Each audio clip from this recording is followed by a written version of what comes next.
A billionaire stumbled upon a girl and 3 babies sleeping on a park bench in the cold. What happened next changed their lives forever inside the walls of his mansion. But before we dive into the full story, let me know where you're watching from and what time it is. Now subscribe to the channel and let's get started. A biting gust of wind swept through the deserted city park at midnight, rustling the branches of the barren trees. Under the weak glow of an old street lamp, a young woman named Lydia huddled on a metal bench, clutching 3 tiny babies wrapped in patched blankets. Her breath came out in faint clouds, and each tremor of her body spoke of hunger, exhaustion, and perhaps worst of all, a profound sense of despair. Yet her arms remained protectively coiled around the infants, a silent vow that whatever hardship she faced, she would endure them for the sake of those small lives. To any passerby, the scene might have looked like another grim portrait of poverty, the type that city dwellers grow numb to over time. But that night, fate had other plans. At the far edge of the park, behind the swirl of icy gusts and drifting papers, headlights sliced through the darkness, a sleek car, easily worth more than most homes, eased to a stop near the bench. The driver was a man known citywide, though he had never sought the spotlight, for his vast fortune and low-key philanthropy. His name? Theodore Harrington. Tall, slightly stooped, despite his mere 50 years, Theodore possessed an air of quiet dignity. People called him reclusive, secretive, even strange, because he so rarely made public appearances despite his wealth. But those who knew him personally insisted there was no kinder soul. Looking out from the warm confines of his car, Theodore's gaze landed on the motionless figure curled around 3 helpless babies. Something in his chest twisted. He could have easily ordered his driver to turn away. Perhaps that was what a more indifferent billionaire might have done. Dismiss it as a matter for the local shelters. Instead, Theodore signaled his driver to stop. He couldn't ignore the sight. A single urgent thought pulsed through him. No one should be out in this bitter cold, especially not with infants. He stepped out, the wind slapping his cheeks until they tinged red.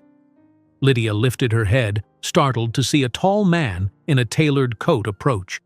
For a flicker of a moment, she considered pulling the babies away, as if this stranger might threaten them, but her fear was outweighed by an even stronger wave of fatigue. She lowered her eyes, too drained to move. Theodore noted the tightness around her eyes, the dark circles that spoke of nights gone by without proper sleep or food.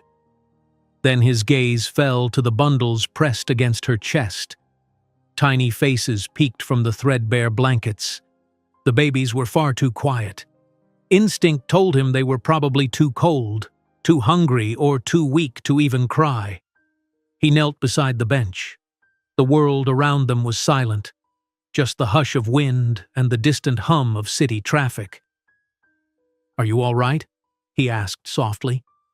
It seemed like a useless question, but he had to start somewhere. Lydia's lips trembled. She bit them to keep from crying. If she broke down now, she feared she'd lose what little composure she had left. We're just staying here until morning," she managed in a shaky whisper. "We'll leave. I don't want any trouble." Theodore's heart wrenched again. The park bench was no place for a single mother with 3 babies, not in such cold. He removed his scarf, carefully draping it around Lydia's shoulders. "Trouble? You're not in trouble," he assured, his voice hushed so as not to startle the children. "It's freezing out here. Please, let me help you." It felt surreal to Lydia, hearing such warmth from a stranger. She peered at Theodore's face, searching for hints of pity or condescension. She saw concern, yes, but also sincerity. There's a shelter a few blocks away, but they're full," she admitted. "We have nowhere else to go right now." A swirl of thoughts crossed Theodore's mind. He could easily cover a hotel for the night. But what about tomorrow? What about the next crisis? Leaving her alone with 3 newborns felt wrong. In that instant, something in the back of his mind, a memory of heartbreak, of regrets, compelled him to do more than just toss money at the problem. He extended his hand. "You don't know me," he said in a gentle tone, "but my name is Theodore Harrington. If you allow it, I'd like to offer you and your babies a safe place to sleep tonight." Lydia stared at his outstretched hand and then at his face. She recognized the name anyone in the city would. Harrington was rumored to have unimaginable wealth, though he rarely appeared on TV or the society pages. The bigger shock was that he, personally, was standing here, speaking to her with real compassion. The babies stirred, one of them letting out a feeble cry. Lydia's maternal instincts flared. She had to think of them first. After a brief hesitation, she nodded, tears threatening to slip from her eyes. "Yes," she breathed. "Thank you." Moments later, Theodore gently guided Lydia and the infants into his heated car. The interior lights revealed the stark lines on her face, the dryness of her lips. She cradled the babies, trying to keep them from looking as pitiful as she felt. The driver glanced in the rearview mirror, perplexed, but said nothing. He was well aware of his employer's inclination toward discreet acts of kindness. As the car glided onto the street, Lydia pressed her cheek to one baby's forehead, checking if his temperature was too low. Another baby clutched her finger with surprising strength, as though holding onto hope. Theodore observed them silently. He had questions swirling in his mind. Where was the father? How had she ended up on that bench? Were these her biological children? But he decided not to pry just yet. She needed rest, warmth, food, none of which could be found in an interrogation. They sped through the city, away from the neon lights and crowds, until they turned onto a private road that led up a gentle hill. Gradually, Lydia saw the silhouettes of tall iron gates and grand stone walls. Beyond them loomed a sprawling mansion, windows aglow. Her breath caught in her throat. She had never been so close to a home like this. It looked almost like a castle from a storybook, with towering arches, wide lawns, and meticulously sculpted hedges.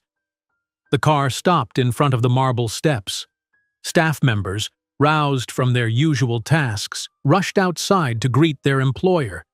Theodore stepped out and signaled for them to stay calm, his voice subdued but urgent.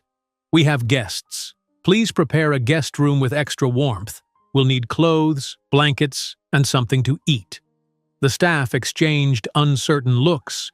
This was far from typical. In the hush of the night, they saw a young woman trembling with 3 fragile babies. Whispers darted among them. Who was she? What was happening? But Theodore's gentle but firm tone made it clear. All questions could wait. Right now, the priority was to ensure her well-being. Lydia, cradling the infants, stepped out of the car with Theodore's help. Even though she was still overwhelmed and uncertain, relief settled over her when a wave of warmth spilled from the mansion's foyer. Marble floors, stained glass windows, and crystal chandeliers glistened in the soft lights. She had never imagined stepping into such a place, let alone with 3 babies in tow. A sense of awe mingled with lingering fear. Would they truly be safe here? What would happen in the morning? Theodore led her through a corridor lined with oil paintings of distant ancestors, impressive men and women wearing fashions from centuries past. His footsteps resonated on the polished floor. Lydia couldn't help but cling tighter to the children, feeling like she was trespassing in a world that had never been meant for someone like her. Yet from the corner of her eye, she noticed staff hurrying with plush blankets, baby bottles, and clothing in various sizes. Some offered soft smiles of encouragement. No one turned them away. At last, they reached a quiet wing of the mansion. A double door swung open to a suite with a fireplace flickering, plush armchairs, and a large canopied bed. The staff set down the blankets and supplies. Steam curled from a kettle, as if someone had already anticipated the need for hot tea. Lydia felt tears prick the back of her eyes again. Nobody had ever greeted her with such warmth, not since her own grandmother's passing years ago. As Theodore gently helped her onto a sofa, a baby let out a little whimper, perhaps a protest against the sudden flurry of movement. Lydia murmured soothing words and kissed the tiny forehead, her eyes drooping from exhaustion. Without further ado, a staff member offered freshly warmed milk in small bottles. "Thank you," Lydia whispered, her voice husky with emotion. She couldn't remember the last time she had actual help, real empathy from strangers who expected nothing back. Theodore crouched beside her. "Let them rest," he said gently, eyeing the baby's half-closed lids. "And you too. You all look like you've been through a storm." Lydia allowed herself a single, trembling exhale. "I don't know how to repay you," she said, a note of panic in her voice, as though the enormity of Theodore's kindness had only just dawned on her. The billionaire offered a wistful smile. "We can speak about that when you've recovered a bit," he said kindly. "For now, consider yourselves safe. No more cold nights on a bench." He glanced away briefly, recalling a memory, a loss he seldom spoke of, and then forced himself back to the present. Lydia's presence, along with the 3 babies, stirred something inside him that he hadn't felt in years, not since he lost those who were closest to him. Maybe, in helping them, he was trying to fill a void that fortune alone could never fix. A hush settled over the room. Outside, the winter wind still whipped at the windows, but it could not penetrate the warmth that now surrounded Lydia and her 3 little ones. For the first time in weeks, maybe months, she felt hope flicker inside her chest. Tomorrow would bring questions and uncertainties. But for now, she let herself drift into a much-needed slumber, with the knowledge that she and her babies were at last safe. Sunlight filtered through the tall windows of the guest suite, spilling across Lydia's face and rousing her from the deepest sleep she'd experienced in months. For a moment, she forgot where she was. This room, with its polished floors and gentle, crackling fireplace, felt like an impossible dream. But when she opened her eyes fully, she saw the 3 babies nestled in makeshift cribs set on a plush rug nearby. Her heart thundered with a mix of relief and lingering disbelief. It wasn't a dream. They were safe, all 4 of them. She rose slowly, mindful of the dull ache in her back from the nights spent on cold benches. Quietly, she checked the babies, each now wearing fresh, soft onesies provided by the mansion's staff. Their cheeks were rosy and warm, a hopeful sign that the worst of their ordeal might be behind them. The sight made tears prick her eyes. Once, she'd thought her only path was to survive day by day, alone and without support. Now, in a single night, everything had shifted. Before she could gather her thoughts, a discreet knock sounded at the door. She pulled it open to see a middle-aged woman in a neatly pressed uniform. Her demeanor was composed, yet welcoming. "Good morning, Miss Lydia," the woman said gently. "My name is Beatrice. Mr. Harrington asked me to see if you and the children need anything." For an instant, Lydia was at a loss for words. Being addressed so politely, especially given her circumstances, felt surreal. She cleared her throat. I'm not sure," she admitted. "They seem comfortable, thank you. Maybe—" She paused.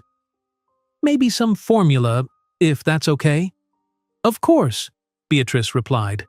"We already have warm formula prepared in the kitchen. Let me bring it up, along with something for you to eat. Please make yourself at home." Then, with a kind nod, she departed, footsteps receding down the corridor. Left alone once more, Lydia found herself glancing around. The suite's walls were adorned with tasteful art, and an antique mirror stood in one corner, partially veiled by a silk drape. Everything radiated quiet, understated luxury. She stepped closer to the window, drawing aside the velvet curtain.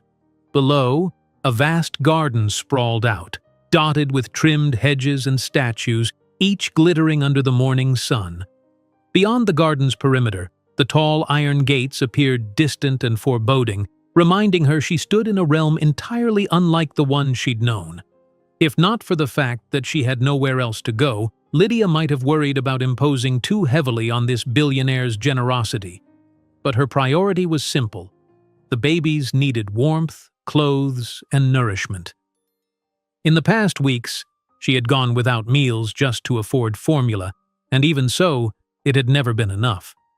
Now, in this unanticipated haven, every essential she'd prayed for was at arm's reach. Soon, Beatrice returned, rolling in a small cart laden with breakfast, scrambled eggs, fresh fruit, toast, and a steaming teapot. A row of prepared baby bottles rested on a warming tray.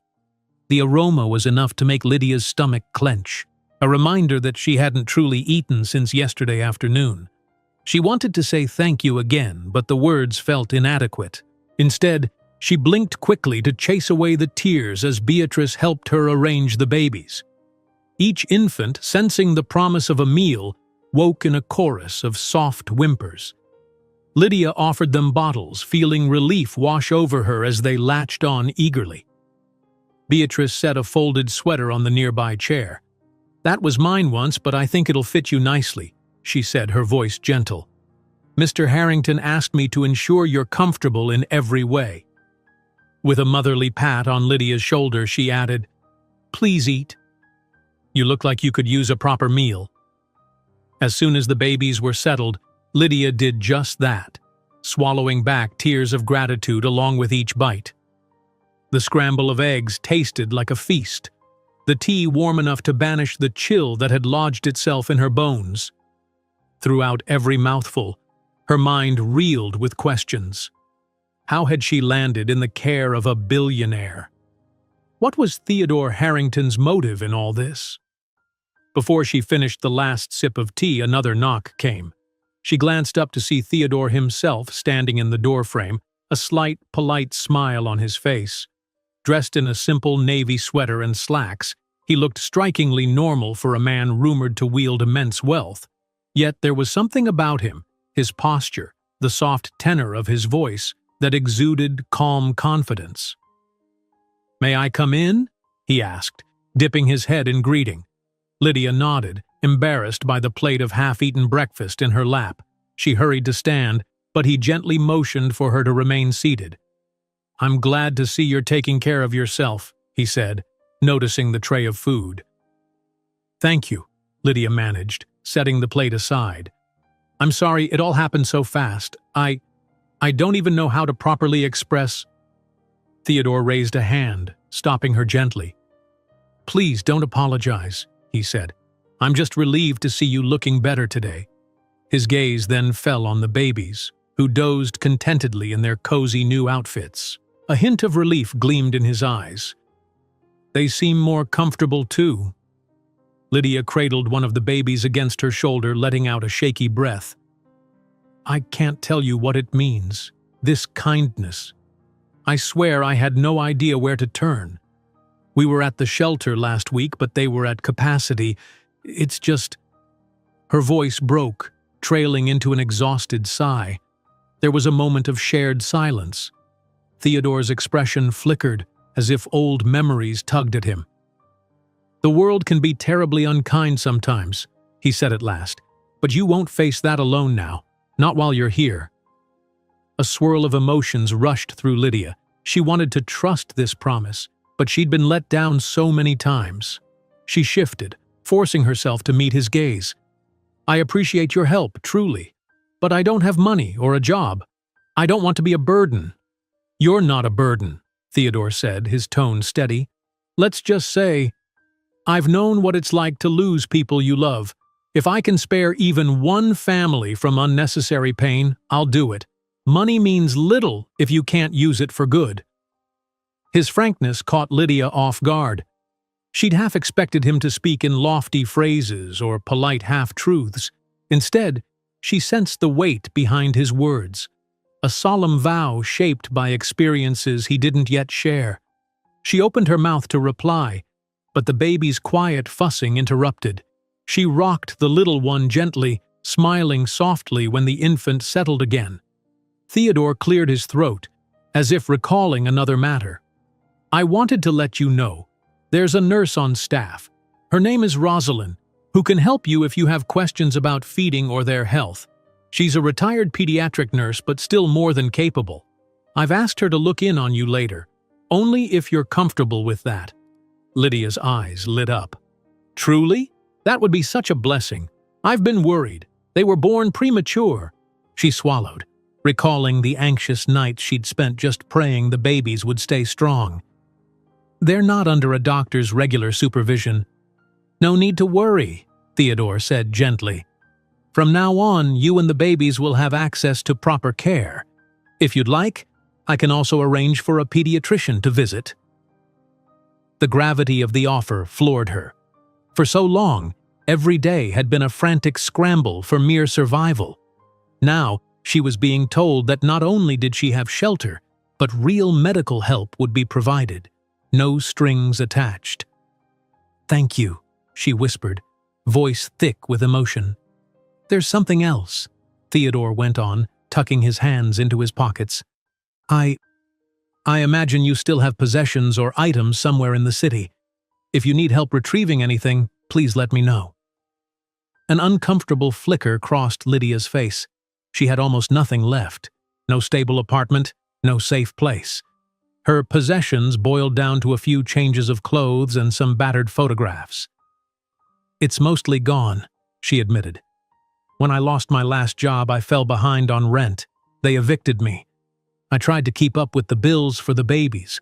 Formula is expensive, diapers too, and eventually there was just no money." Theodore studied her quietly, not with pity, but with empathy. "I'm sorry you went through that," he replied. Then his voice lifted, the tone growing more decisive. "We'll figure out a plan. I won't let you return to the streets." In that moment, Lydia felt fresh tears burn her eyes, but this time they stemmed from gratitude rather than desperation.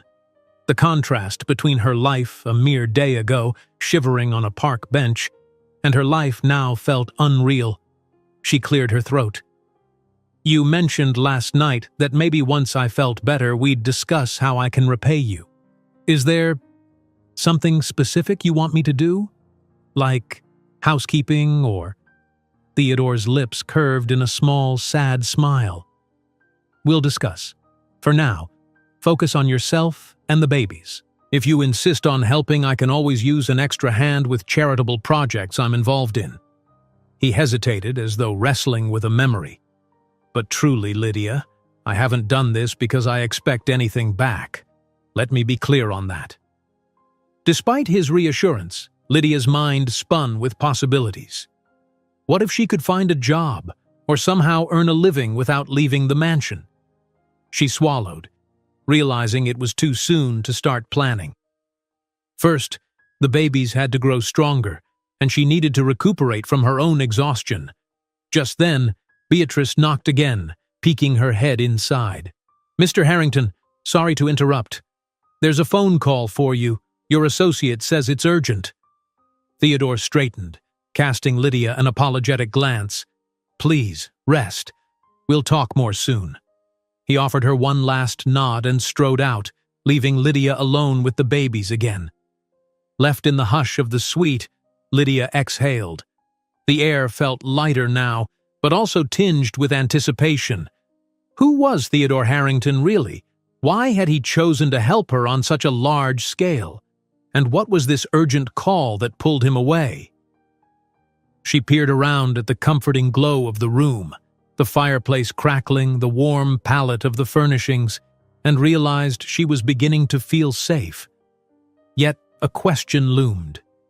Could this security last, or was it all too good to be true? As she rocked the babies gently, her imagination stirred. For the first time in a long while, she allowed a flicker of hope to settle in her chest.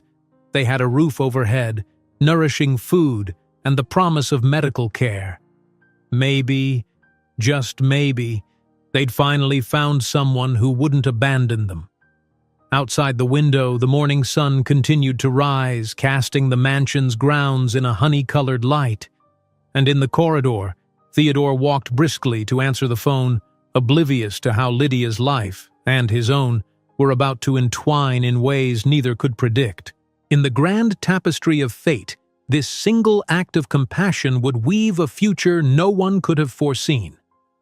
Later that morning, Lydia stood by a large bay window, one baby nestled in her arms and the other two tucked safely in a bassinet behind her. The room was hushed, except for the soft gurgles of infant coos and the rhythmic tapping of her fingers on the windowpane. Though she'd only been in the mansion for a single night, it already felt like a peaceful refuge, one she feared might vanish if she dared to believe in it too strongly. She found herself staring past the immaculate garden paths and well-pruned hedges to the grand iron gates in the distance. She wondered what lay beyond them. Her old reality, a city that had all but crushed her under impossible bills and broken promises. The memory of that freezing park bench loomed in her mind, a stark contrast to the warmth and safety around her now. A soft cry made her pivot.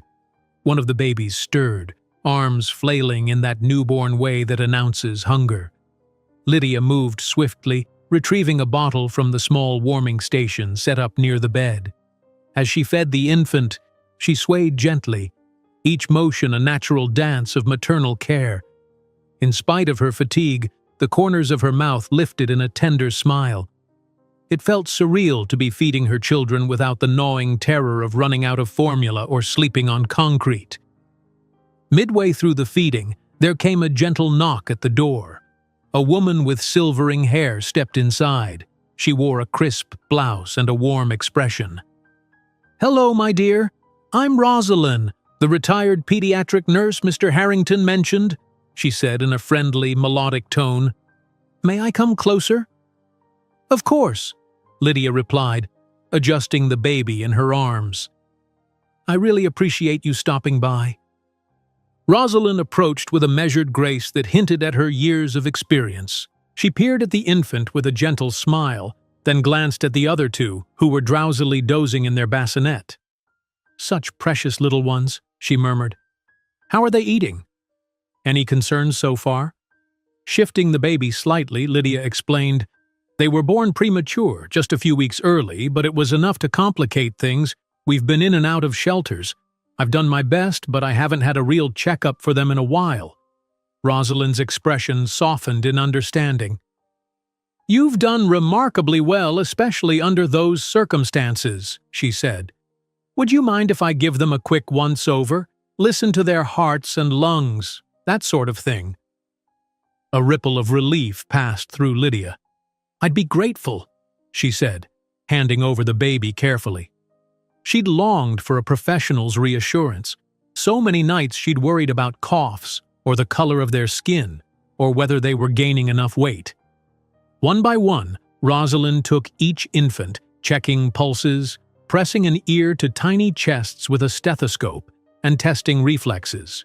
In between, she asked Lydia about feeding times, diaper changes, and how often each baby woke. The nurse's calm demeanor made it all feel natural, as though they were in a proper pediatric office rather than a billionaire's guest suite. When Rosalind finished, she turned to Lydia with a thoughtful nod. "They're small, but they seem healthy enough.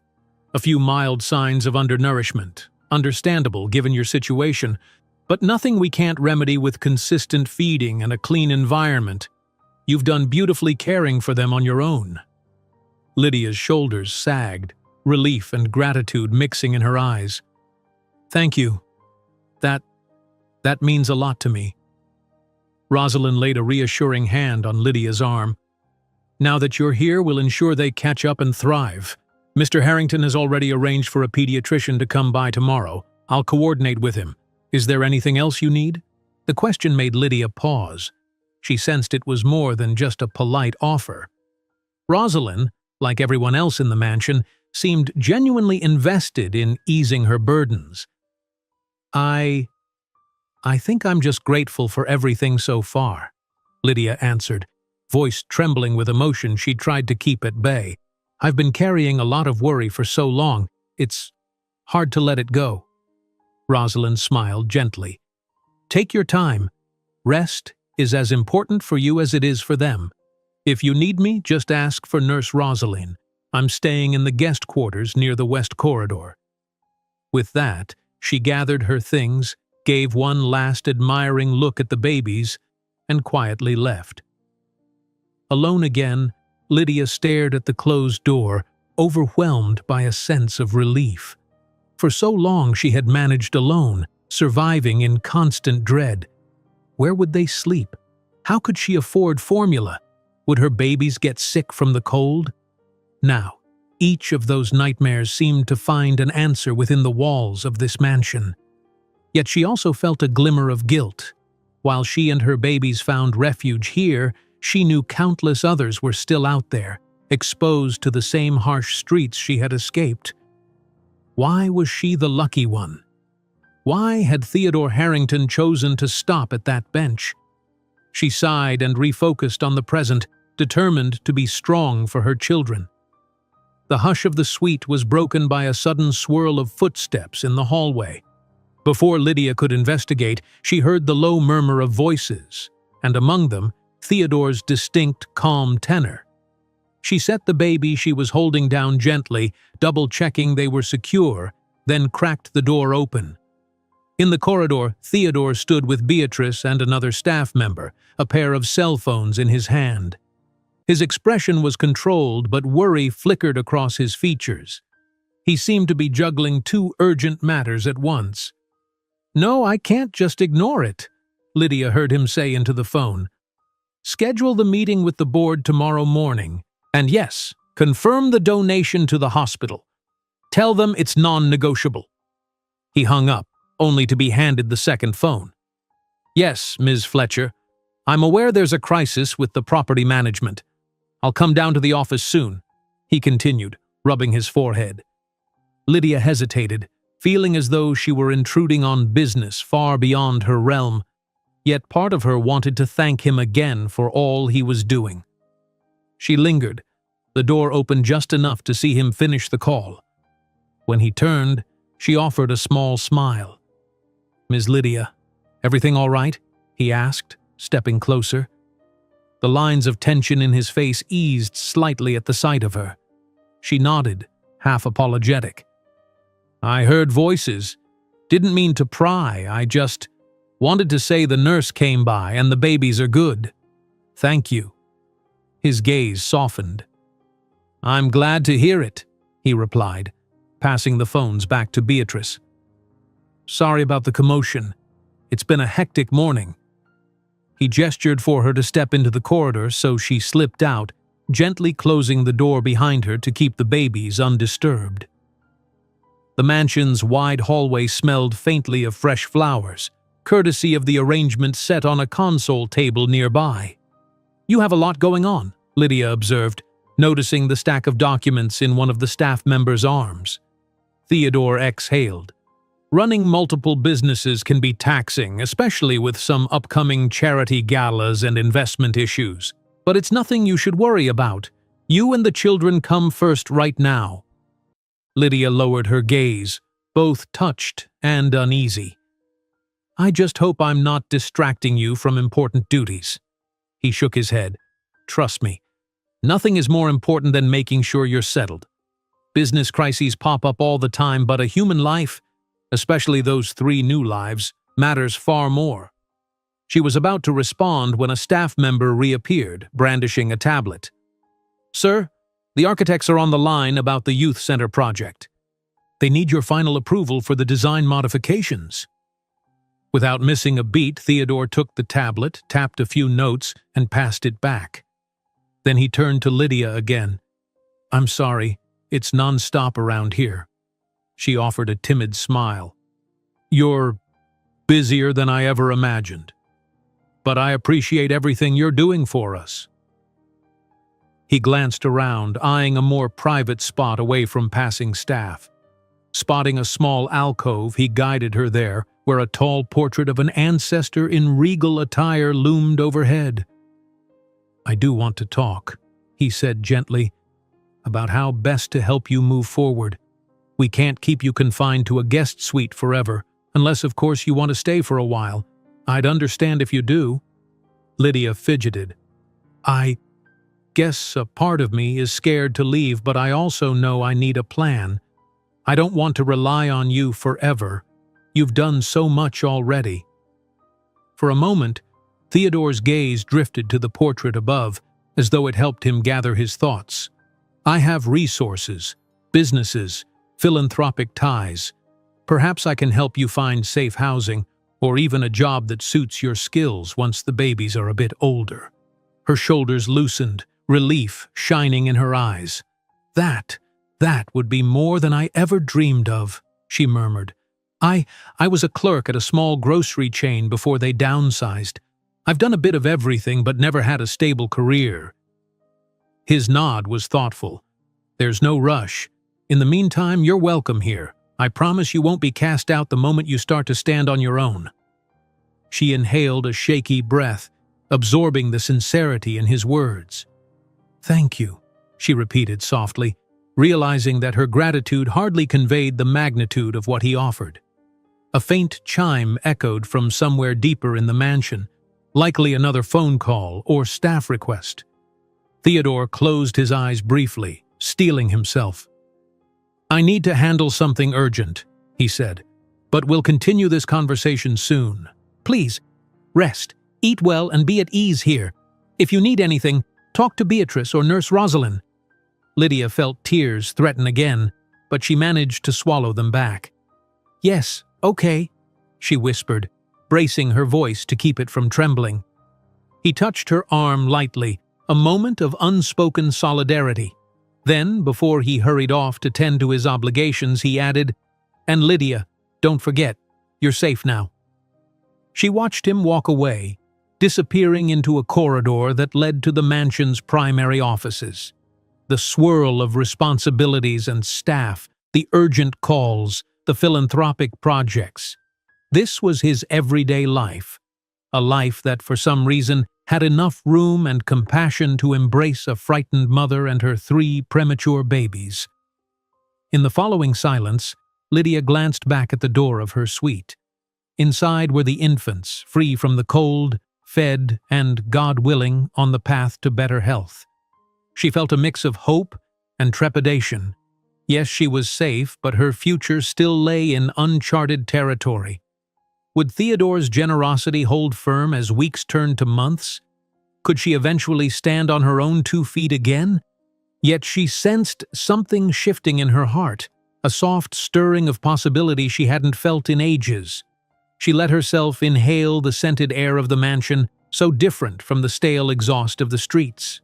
And for the first time, she entertained the idea that maybe her life could change, not through a miracle or an accident, but through genuine, sustained support and her own determination. With that thought, she quietly returned to the room, her babies stirring at her presence. Their eyes opened, blinking in the gentle light. She knelt by the bassinet and smiled down at them, tears glinting just at the edges of her lashes. She would fight for their future. She would fight for a chance at a stable life. And despite the whirlwind of newness around her, she wasn't fighting alone anymore. A door had opened, literally and metaphorically, and on the other side stood a man with both the means and the will to help her rebuild.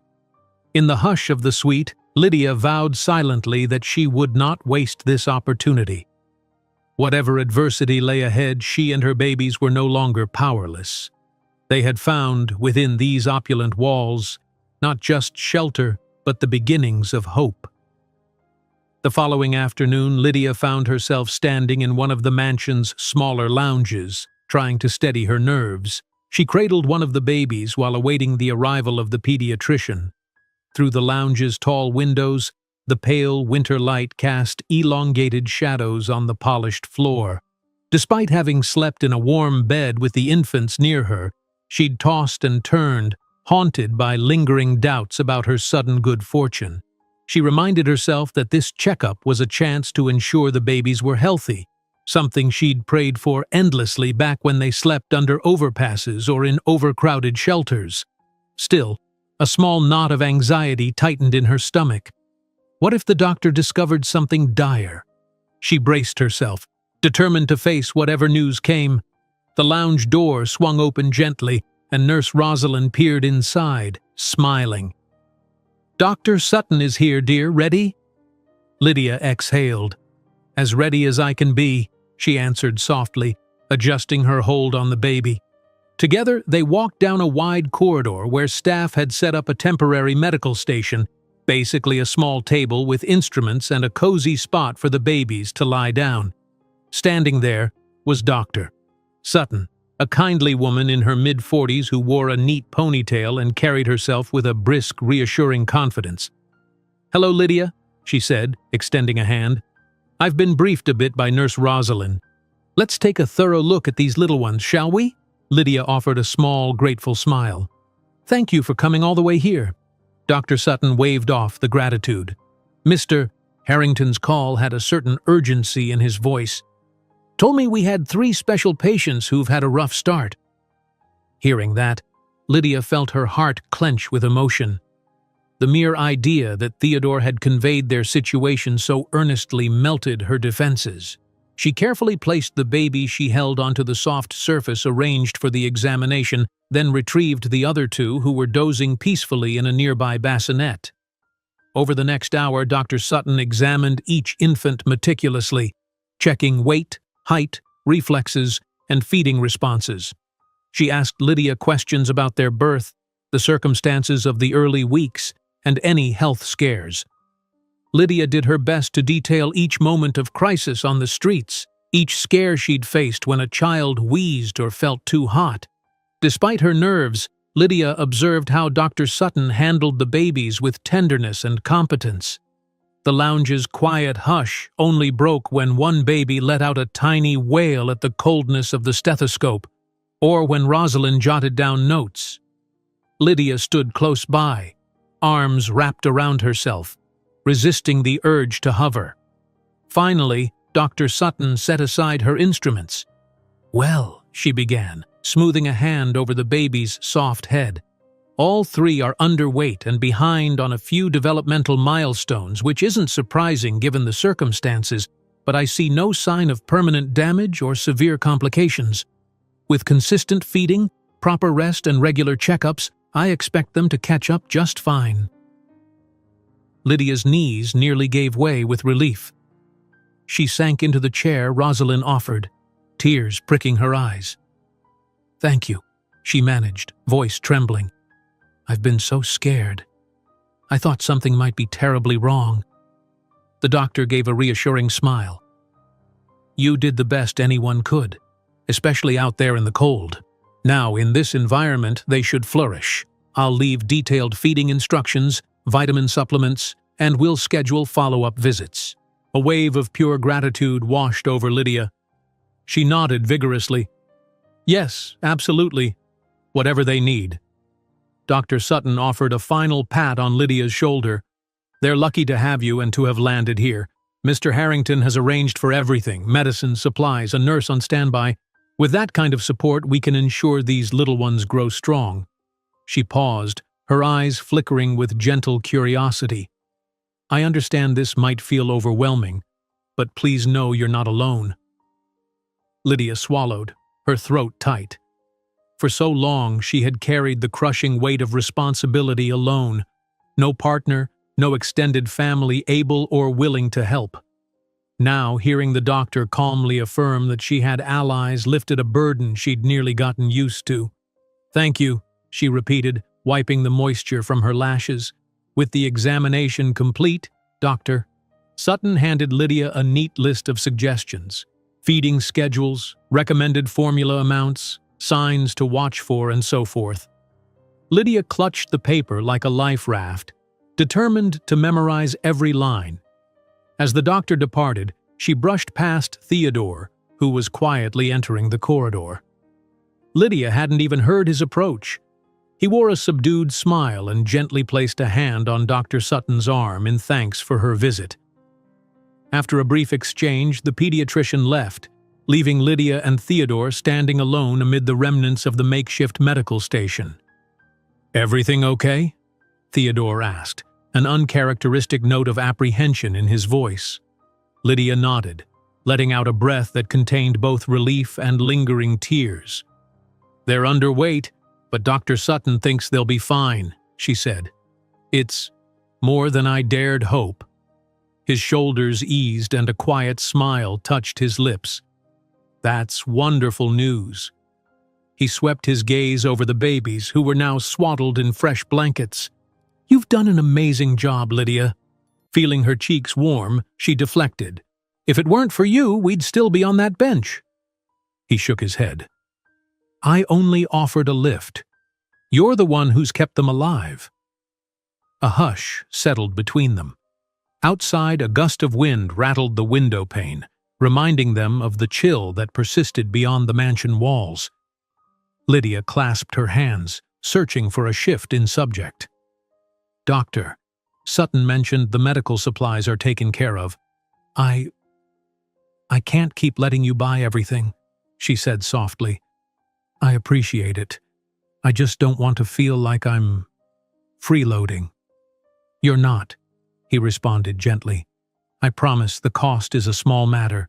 These babies deserve every chance to grow up healthy. And you deserve a break from shouldering everything alone. She pressed her lips into a slight smile, nodding. All right. Still, a seed of determination sprouted inside her. She would find a way to repay his generosity, or at least stand on her own feet sooner rather than later. Glancing around, Theodore caught sight of an empty cradle that the staff had brought earlier. Let's move you and the babies to a more comfortable room, he suggested, motioning to the long corridor ahead. I was thinking the Sunflower Suite. It's a bit larger, has a sitting area, might feel less cramped. Lydia hesitated, then laughed softly. I already feel like I have so much space here. He chuckled, a rare, light sound. Believe me, there's more than enough space in this house, and that suite has a better view of the gardens. Might lift your spirits. She found her heart lifting at his gentle thoughtfulness. That sounds nice, she said, nodding in agreement. With Beatrice's help, they transferred the babies, ensuring each one was tucked snugly in a cradle or carried carefully down the corridor. Lydia followed, arms full of blankets and the list Dr. Sutton had given her. She couldn't help sneaking glances at Theodore, noticing how he spoke softly to the staff, occasionally checking to see if Lydia needed anything. When they arrived at the Sunflower Suite, Lydia let out a quiet gasp of appreciation. The name fit perfectly.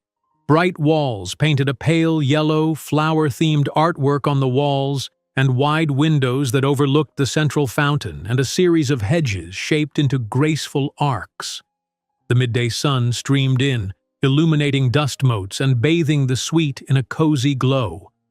A comfortable sitting area was arranged before the windows, complete with 2 plush chairs and a small table. On the far side stood a quaint rocking chair near a built-in bookshelf filled with novels and a few children's storybooks. A large bed, layered with pillows, anchored the space. It was more welcoming than anything Lydia had imagined for herself. She felt a surge of gratitude, tears threatening again. It's so beautiful, she managed. Theodore set down a bag of baby supplies, taking in her awed expression with a gentle smile. I thought you'd like it, he said. Then he grew momentarily reflective. My mother loved sunflowers. She designed this suite years ago, wanted it to be bright and inviting. Lydia turned to him, hearing a note of nostalgia in his voice. It definitely feels inviting. She had wonderful taste. A faint shadow crossed Theodore's features, a memory too heavy for the moment. Yes, she did, he agreed softly. He cleared his throat, brightening again. Now please settle in. Everything you might need is either in the wardrobe or can be brought up. And if you feel like a little fresh air, the balcony out there overlooks the rose garden. She nodded, clutching her baby closer. Thank you, again. He waved off her thanks with mild embarrassment. I'll let you get settled, he said, stepping back toward the door. If there's anything else, just ask Beatrice or ring the bell. I have a meeting soon, but afterward, maybe we can discuss some of the volunteer projects you might be interested in. Volunteer projects? Lydia echoed. This was the first she'd heard of it. Theodore's features lit with quiet enthusiasm. I run a charitable foundation, helping local shelters, after-school programs, food banks, that sort of thing. If you feel up to it, I thought maybe you'd like to be involved, even if just occasionally. You know that world firsthand. Lydia blinked, her mind whirling at the idea. She recalled how desperate she'd felt in the shelters, how short they always were on supplies and staff. The notion of helping them, now that she wasn't merely trying to survive, stirred a spark in her chest. I'd love that, she said softly, if I can be useful. You absolutely can, Theodore said, then hesitated as though he wanted to add more. But the staff in the hallway were already calling for him, reminding him of the time. He inclined his head to Lydia. Enjoy the suite. We'll talk soon. Then he was gone, leaving Lydia standing in this sun-kissed room, babies cooing in their brand-new cradles. She moved to the window, gazing at the spouting fountain below, the shape of the hedges, the glimmer of distant gates. The swirl of hope and possibility almost overwhelmed her. A day ago, she'd been afraid of being a helpless bystander in her own life. Yet now she was being invited to partake in philanthropic work, to shape a future for herself and these children beyond just survival. Shaking off the disbelief, she gently set the baby down, then sank into the rocking chair. The wood creaked softly beneath her weight. She looked around at the pastel walls, the table with a vase of fresh flowers, the twin cradles arranged side by side. And in that moment, she let herself fully absorb the warmth of safety, a warmth she had seldom tasted before. Nurse Rosalind popped her head in briefly, checking that all was well. Seeing Lydia's serene smile, she nodded approvingly and slipped away without a word. The hush of the suite settled in again, broken only by the gentle snores of the dozing babies. Everything felt new and precarious, like a tightrope she was crossing, balanced between her lingering fears and the bright promise of a stable life. She closed her eyes, inhaling the soft scents of lavender and the faint hint of lemon polish.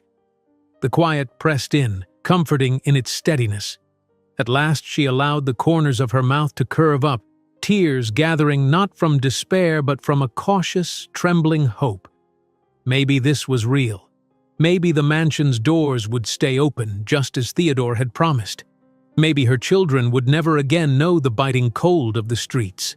The sunflowers on the walls seemed to smile along with her, as though reminding her that from humble seeds, the brightest blossoms could grow. And deep within Lydia's heart, in that moment, she felt the first stirrings of true belief. Belief that she and her children were stepping into a future filled with light, all thanks to the kindness of a stranger who had become their greatest ally. Morning sunshine bathed the sunflower suite the next day, waking Lydia earlier than usual. She blinked, momentarily disoriented by the brightness pouring in through the tall windows. Then, feeling the gentle warmth of a baby curled against her chest, she remembered. They were safe inside Theodore Harrington's mansion. One of the little ones let out a tiny cry, the universal newborn signal for food, and Lydia carefully shifted in the plush armchair she'd dozed off in. She picked up a bottle from a nearby warming tray that Nurse Rosalind had set up before dawn. "All right, sweetheart," she whispered, offering the nipple to the hungry infant. The baby latched on, eyes half closing in contentment. In the cradle, another child stirred, and Lydia chuckled softly. "Don't worry, I've got enough bottles for everyone," she murmured. Though it was only day 3 in this new life, she could already feel the children's strength improving. Their once weak cries grew a touch bolder, their limbs moving with more confidence each day. Just as she finished feeding the first baby, a gentle knock sounded. Expecting it to be Nurse Rosalind, she called out, "Come in!" But when the door opened, it was Theodore himself, dressed in a casual button-down shirt and slacks, holding a small potted plant with bright yellow petals. "Good morning," he greeted. He paused in the doorway, noticing Lydia's arms full of baby and bottle, then gave a rueful smile. "I didn't mean to interrupt." Lydia smiled back, her voice hushed. "They're never on the same schedule, but I'm getting used to it." He stepped in, glancing at the peaceful suite. "I brought something you might like," he said, holding out the potted plant. It resembled a miniature sunflower with smaller blossoms. "I thought it would suit this room, and maybe cheer you up when the babies are asleep." She blinked in surprise, touched by the simple gesture. "Thank you," she said, accepting the plant. A small card was attached to its side, featuring a quote about hope growing in unexpected places. She felt a lump rise in her throat. "It's lovely." Theodore placed his hands in his pockets, scanning the suite with a quick, discerning eye. "Everything okay here? The staff said you settled in fine yesterday." Lydia nodded, shifting the baby in her arms so she could burp him. "It's more than okay. It's perfect. Sometimes I worry I'll wake up and all this will be gone." A flicker of sympathy crossed his face. "I understand. But I promise, no one is going to show you the door." He cleared his throat. "Speaking of stepping out, though, I wondered if you might like a tour of the property this morning. You've mostly stayed up here, and there's quite a bit to see if you're feeling up to it." She hesitated, glancing at the babies. Theodore followed her gaze. "We can bring them along in strollers if you'd like," he offered. "Or if you feel comfortable, Rosalind can watch them for an hour while we walk. Entirely your call." A wave of uncertainty fluttered in Lydia's stomach. The thought of leaving the triplets, even for a short time, sparked mild anxiety. Yet she realized Rosalind was perfectly capable, and the chance to see more of the mansion felt oddly exciting. Maybe just a short tour?" she ventured, voice soft. "If Rosalind doesn't mind?" He gave a reassuring nod. "She'd be thrilled. Let's check with her. And if you change your mind halfway, we can return immediately." A few minutes later, Rosalind breezed into the suite, exuding confidence. "Go on," she urged, waving Lydia out the door. "I've got plenty of experience, and I'll ring if there's any trouble." Her kind eyes and gentle manner reassured Lydia more than words could. Lydia hesitated only a moment before hugging each baby in turn. Then, feeling both odd and relieved, she followed Theodore into the corridor. Her footsteps echoed on the polished floor as he led her past a series of tall windows offering glimpses of the gardens beyond. "So," he began, leading her around a corner, "you've seen the guest suites and the lounge, and of course the front foyer, but there's more. The library, the music room, and a private gallery that used to display my mother's art collection. She was an amateur painter. Quite talented, actually." Lydia nodded, listening attentively. She realized she knew very little about Theodore's family. His references to his mother, always laced with a gentle reverence, piqued her curiosity. "Did you grow up here?" she asked. He gave a half smile. "My parents purchased this estate when I was a teenager. Before that, we lived in a smaller home in the city. When my father's business took off, they wanted something more private. But it never felt empty. My mother was determined to fill every corner with life and color." Their footsteps led them into a large, airy room lined with shelves crammed full of books. The library was quiet, except for the faint ticking of an antique clock. Lydia's eyes widened at the sheer volume of titles, rows of literary classics, history tomes, and modern bestsellers. A plush reading area occupied the center, complete with a crackling fireplace. "This is incredible," she breathed, trailing a fingertip along one shelf. "It's my favorite place to think," Theodore said. He gestured to a chaise lounge by the fire. "When I was younger, I used to hide here, read for hours. My mother allowed it, as long as I finished my homework first." The mention of homework and a typical teenage life made Lydia smile. She realized that behind the billionaire mystique, Theodore had grown up facing normal rites of passage, too. "I can see why you'd love it here," she said softly. "It's peaceful." He nodded, then checked his watch. "We still have time. Shall we continue?" They left the library and traversed another corridor. This one featured portraits of various Harrington ancestors, men and women clad in historical finery. Lydia studied their faces, some stern, some proud, and wondered how they'd react if they knew a young mother from a park bench now walked these halls side by side with their descendant. She started to ask about the paintings when Theodore stopped before a pair of double doors. "The music room," he announced. Pushing them open revealed a spacious chamber with high ceilings, ornamental moldings, and a gleaming grand piano at its center. The floor shone like a polished mirror, reflecting the black and white keys of the instrument. A memory seemed to tug at Theodore as he entered. He hesitated near the piano bench, resting a hand on the smooth lid. "My mother taught me the basics of piano here," he said quietly, eyes drifting to an old photograph on the wall. It showed a much younger Theodore, maybe 10 or 11, seated at the piano with a graceful woman beside him guiding his hands. "She looks lovely," Lydia commented, stepping closer to examine the photo. "She was," he said, voice tinged with fondness. "And so full of life.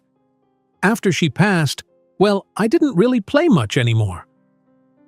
A gentle ache laced his words, and Lydia found herself reaching out, wanting to offer comfort. Yet the moment passed quickly. Theodore cleared his throat, giving her a faint, apologetic grin. "Anyway, let's move on, or we'll run out of time." They left the music room behind, continuing down another hall that led to what he called the private gallery. A long corridor with wide, floor-to-ceiling windows on one side and curated artworks on the other.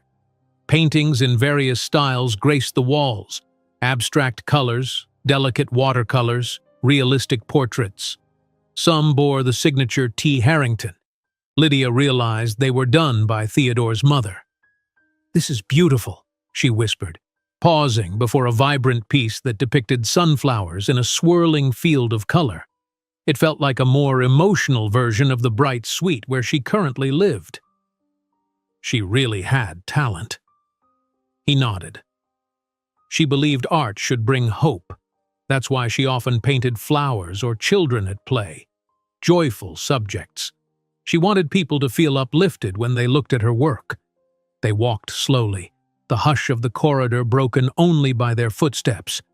Lydia could sense how personal this space was for Theodore, how it held memories of a mother's love and an era long gone. She felt grateful he was sharing it with her, someone he'd known barely a handful of days, yet had chosen to help so deeply. Eventually they circled back toward the main foyer. A few staff passed by, offering polite nods. Lydia noticed how respectfully they treated Theodore, but also with a certain warmth. He wasn't just the reclusive billionaire rumored about in gossip columns. He was a caring employer who seemed to know them by name and asked about their families in passing. As they neared the end of the tour, Theodore paused beside a tall arched window overlooking the courtyard. "There's a reason I wanted to show you all this," he said, turning toward Lydia with a thoughtful expression. "You mentioned wanting to regain your independence someday, and I respect that. But I hope you see this mansion not just as some wealthy stranger's house, but as a space that can nurture you and the babies until you're ready to step forward." Lydia's breath caught. She hadn't expected him to be so direct about her staying. Gently, he continued, "I've found that sometimes people need an environment of stability and beauty to heal from past struggles. When you're ready to leave, I'll support that. But until then, I hope you'll let these rooms, these gardens, and these quiet corners be a place of peace." Her eyes prickled with tears. Memories of fear and desperation seeped into her mind, but here she stood, in a house echoing with kindness and possibility. "I don't know how to thank you enough," she whispered. "I can't even begin." He offered a mild smile.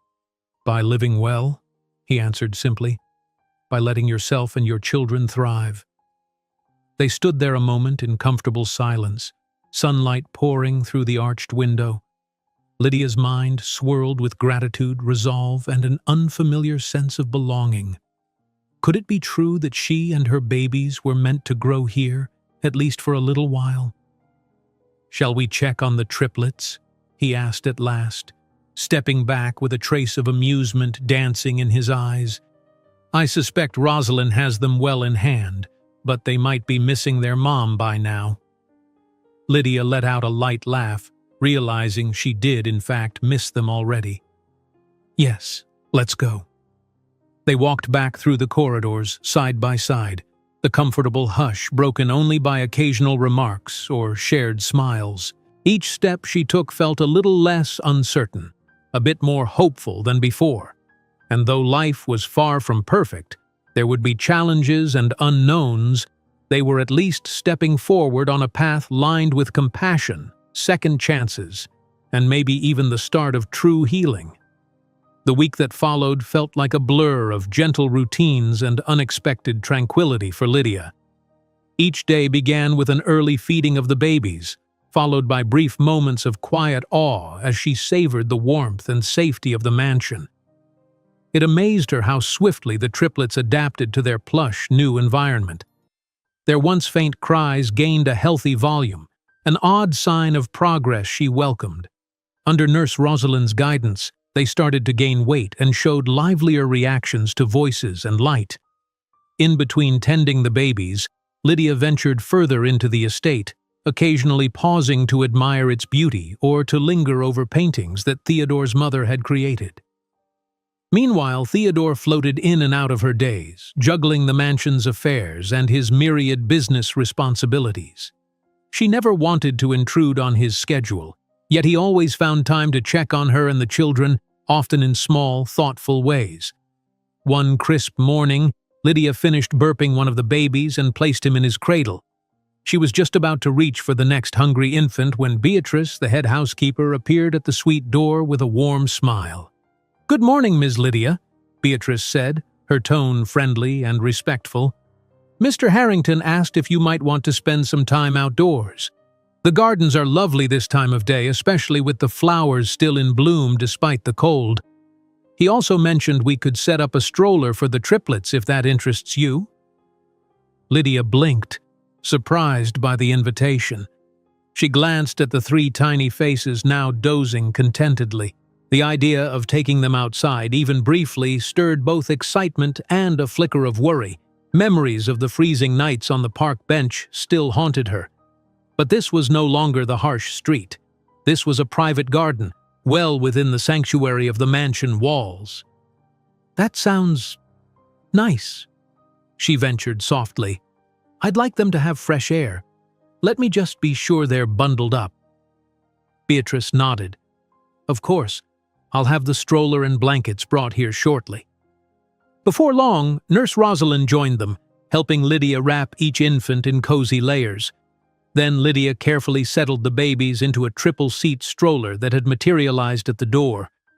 Beatrice led the way as they navigated through a side entrance that opened onto a stone path leading into the sprawling gardens.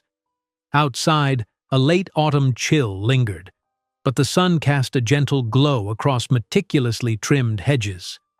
Vines crawled over a wrought-iron pergola, and a row of pale roses, somehow defying the season, bloomed along the edges of the walkway. Lydia inhaled the crisp air, feeling her cheeks tingle with the mild cold. The babies dozed on, their tiny hats and blankets keeping them snug. "It's beautiful," Lydia murmured, pushing the stroller carefully behind Beatrice. The gentle crunch of gravel underfoot soothed her senses. She'd never visited a garden so large. Stone statues of mythological creatures dotted the flower beds, and a fountain burbled serenely in the center, its water catching the sun's reflection. "They say Mr. Harrington's mother designed much of this layout," Beatrice explained with a fond smile. She had an eye for elegance and a passion for seeing color in every corner. That notion touched Lydia's heart. "He's mentioned her a few times," she replied, stopping by the fountain's marble edge to peer into the rippling water. "It seems she was very loved."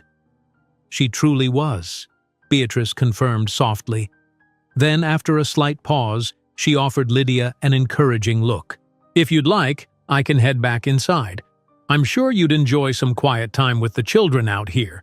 There's nothing to fear. The grounds are completely secure. Part of Lydia wanted to cling to the comfort of not being alone, yet another part yearned for a moment of peaceful independence. "I think we'll be all right," she said. "Thank you, Beatrice, for everything." With a graceful nod, Beatrice stepped away, leaving Lydia amidst the sound of trickling water and the soft coo of the babies. She slowly pushed the stroller down another path, letting her eyes wander over flower beds and neat rows of hedges. Every turn revealed something new: a cluster of ornamental trees, a carved bench by a vine-wrapped trellis. The mansion's walls stood at a comfortable distance, a quiet reminder that she was well within a protected space. She paused at a sun-drenched corner where a small wooden swing stood, supported by a sturdy oak branch. One of the infants stirred, and Lydia gently rocked the stroller to keep them calm. "We're safe, little ones," she whispered, her mind drifting to the contrast between these immaculate grounds and the dirty sidewalks they once called home. "Everything's going to be better from now on." As if to confirm her thoughts, a pair of robins fluttered onto a low branch, chirping brightly. Lydia smiled at their cheerful duet. The moment felt almost too perfect, like a scene from a life she'd never believed she could have. When she tore her eyes away from the birds, she found herself startled to see Theodore approaching on the garden path behind her. He raised a hand in greeting, slowing his steps as he drew near, as if hesitant to disturb the peaceful scene.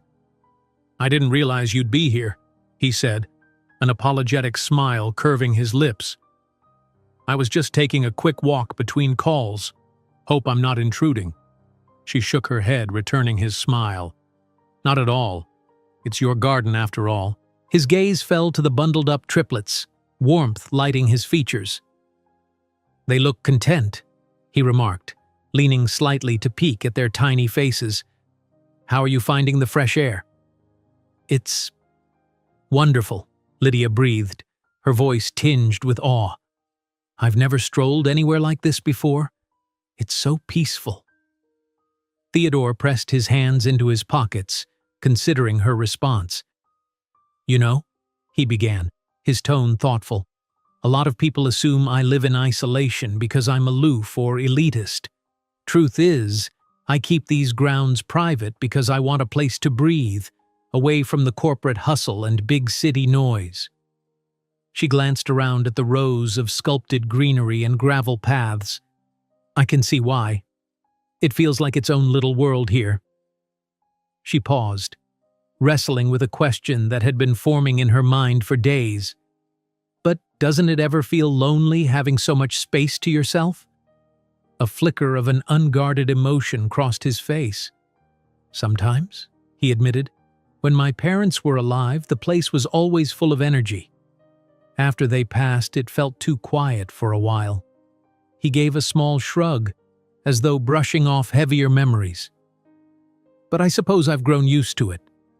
She nodded, sensing that he was gently sidestepping deeper grief. "I'm sorry," she said softly. "I lost my grandmother at a young age, and she was my only real family. It's hard when the people who made you feel safe are gone." Their eyes met in a silent moment of shared understanding. Then Theodore cleared his throat, exhaling slowly. "Well, now there's more life in these halls again. Hearing 3 babies cry at odd hours is a refreshing reminder that the world keeps spinning." Lydia laughed softly, though her eyes grew misty. "They do make themselves heard, especially around midnight." They fell into step together, drifting down the path in unspoken camaraderie. She noted how easily conversation flowed between them, as if the mansion's gentle air broke down barriers. At the far end of the garden, they reached a vantage point overlooking a small pond fringed by weeping willows. The water glistened under the mild sun, mirroring the swaying branches above. The babies began to stir, and Lydia instinctively rocked the stroller, humming a tune she once recalled from her childhood. Theodore paused, listening to her soft melody. "That's pretty," he said eventually. "Oh," she blushed. "My grandmother used to hum it whenever I was upset. It sort of stuck with me." He looked out at the pond, hands still pocketed. "It's comforting," he said. Then, as if mindful of time, he glanced at his watch. "I have a conference call in a few minutes. My schedule's always too tight. But I wanted to ask if you're still interested in visiting the foundation office tomorrow to see some of the charitable projects. No pressure, of course." Lydia's heart gave a small leap.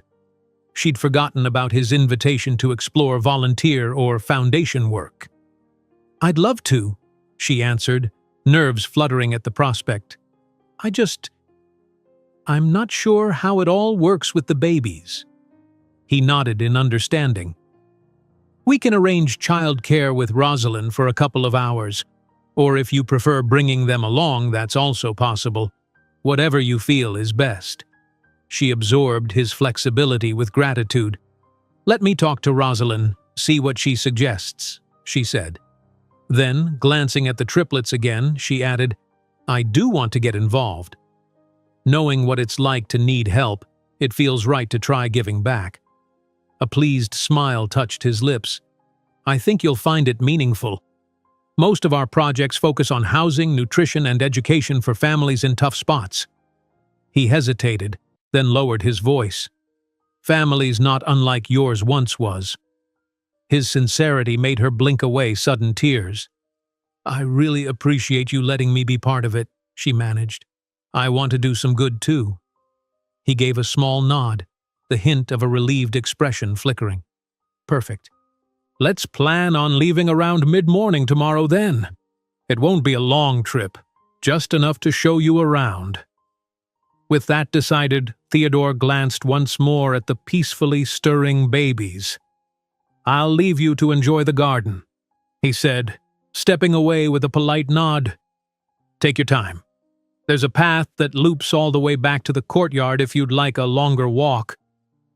Lydia watched him go, walking briskly over the gravel, presumably to answer the call of business obligations.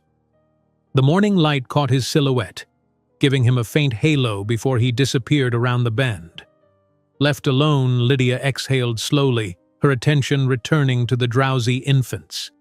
The air felt crisp against her cheeks, the distant splash of the fountain merging with the hum of wind through willows.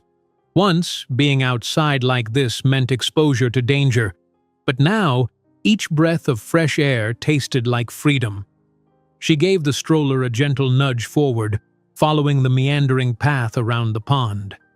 Every so often she murmured soothing words to the babies or reached down to tuck their blankets tighter. A subtle joy welled in her chest, the kind that comes from witnessing life through a kinder lens, where tiny leaves shimmer, water laps at the shore, and a deep sense of belonging begins to blossom. When she eventually returned to the mansion's side entrance, her fingers had grown chilly, and the babies had cycled through another round of quiet whimpers before settling again. But her mind buzzed with anticipation for tomorrow's visit to the foundation office. She found herself eager to glimpse the broader scope of Theodore's world, a world that had the power to pluck her from despair and guide her toward self-reliance. Yes, there were still fears. Yes, the future bristled with unknowns. But for now, with the stroller rolling gently over the threshold and the warm interior air embracing them, Lydia felt a growing, undeniable conviction. They were on the brink of something better, an unfolding chapter where hope would flourish, just as it did in the hidden corners of this garden. The next morning, Lydia woke at dawn, a mixture of excitement and nerves bubbling inside her. Today she would visit the Harrington Foundation's office, a place where Theodore orchestrated charitable projects and outreach programs. She'd already arranged with Nurse Rosalind to watch the triplets for a few hours, ensuring they'd be in safe, caring hands. Still, as she pulled on a modest blouse and skirt from the wardrobe Theodore's staff had filled with donated items, a prickle of worry rose. She was about to step into Theodore's professional world, the realm of structured philanthropy, board meetings, and presumably well-educated colleagues. Would they judge her background? Would she feel out of place? Gently, Lydia gathered her hair into a simple ponytail, then paused by the mirror. She could see the faint circles under her eyes, remnants of late-night feedings, and the lingering pinch of uncertainty on her brow. "You can do this," she whispered to her reflection, summoning a shaky breath of courage. "It's just a visit, and maybe the start of something bigger." By the time she kissed each baby goodbye and entered the mansion's foyer, she found Theodore waiting near the main doors.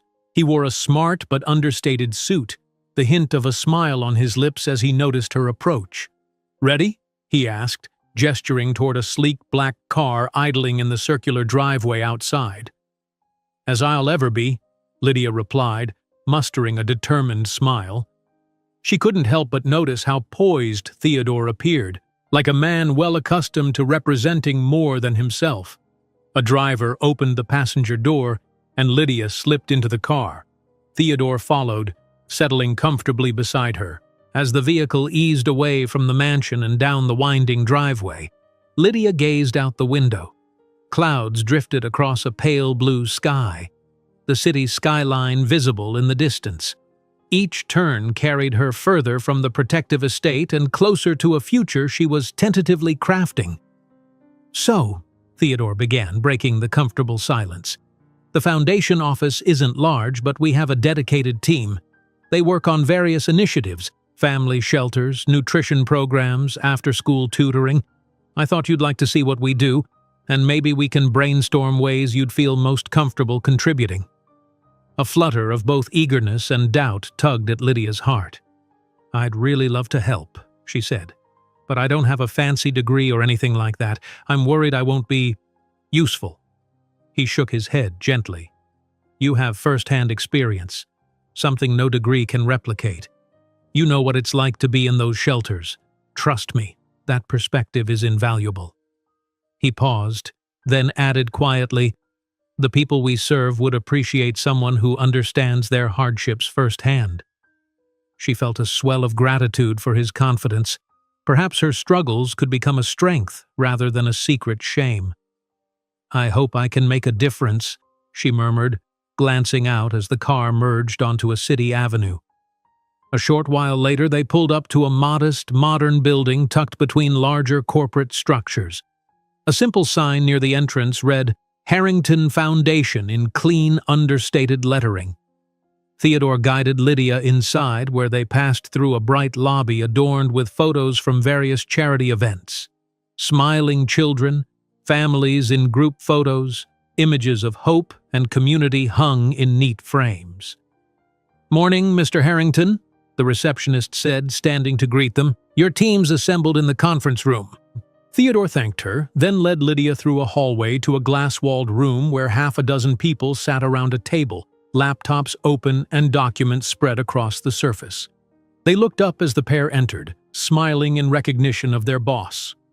"Everyone, this is Lydia," Theodore announced. "She's our guest at the mansion, and I've invited her to learn about our projects.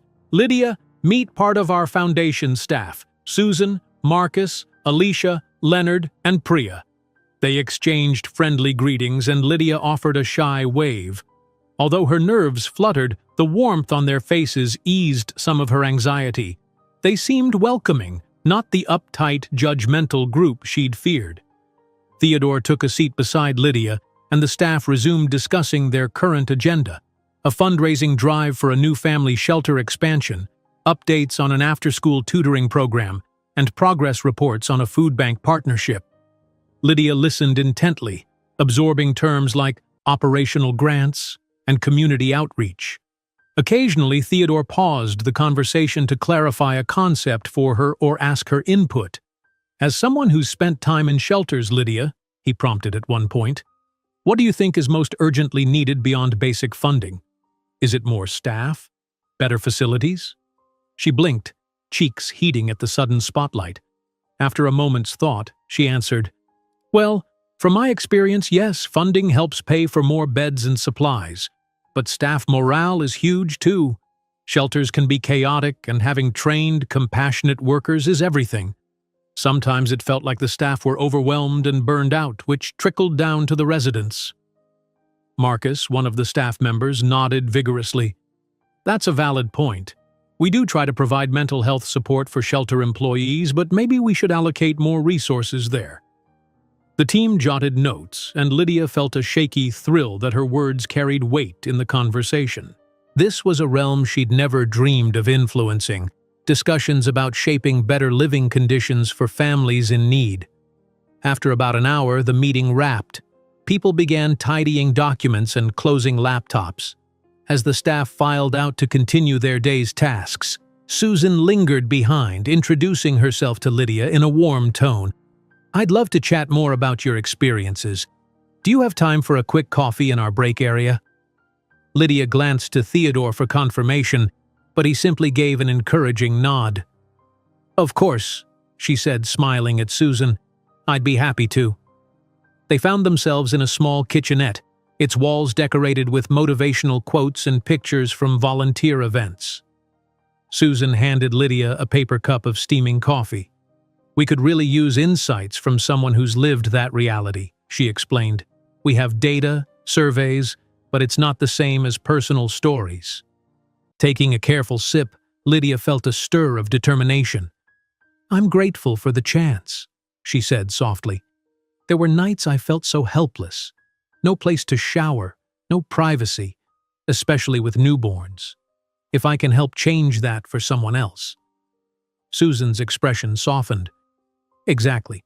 If we can humanize these challenges for donors and community partners, it resonates more strongly than statistics alone."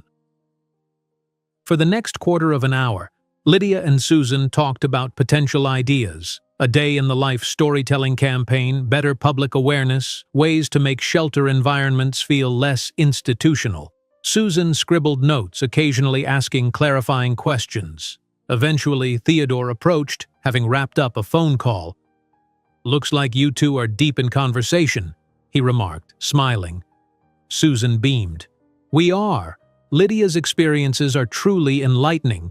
I think it'll help refine our approach for the shelter expansions." A wave of appreciation filled Lydia. She'd thought she might just observe here, but instead she was actively contributing. Her past hardships, once a source of shame, had become a wellspring of understanding. After exchanging contact details with Susan, Lydia joined Theodore again. A sense of renewed purpose hummed in her veins. She'd found a space where her voice mattered, and it all felt surreal, yet undeniably right. On their drive back to the mansion, Theodore glanced at Lydia's thoughtful expression. "That went well, I think," he said. "How do you feel?" She let out a breath she hadn't realized she'd been holding. Strangely energized, nervous, but in a good way. It felt incredible to see how these projects come together, and to have my input taken seriously. A faint smile touched his lips, eyes focused on the passing city streets. "That's exactly what I hoped for. If you want to get more involved, you can. We'll move at your pace." She nodded, fiddling with the hem of her blouse. "Thank you for believing I have something to offer. I guess I want to do more, if I can." Hearing them plan expansions, it made me think of all the families out there who are still in the position I was. It's not right that people can lose everything so easily. Her voice trembled, recalling the sting of eviction and the helplessness that followed. Theodore placed a comforting hand on the seat between them, close enough to convey support. "We'll do what we can," he said. "One shelter at a time, one family at a time." Silence enveloped them for a moment, weighted with compassion and quiet resolve. Then, Lydia asked something that had been itching at the back of her mind. "Theodore, why do you do so much? You could just keep your money, live your life. But you're pouring so much into this foundation and into helping me. Is it just guilt, or—" He drew a breath, eyes flicking to her reflectively before returning to the road ahead.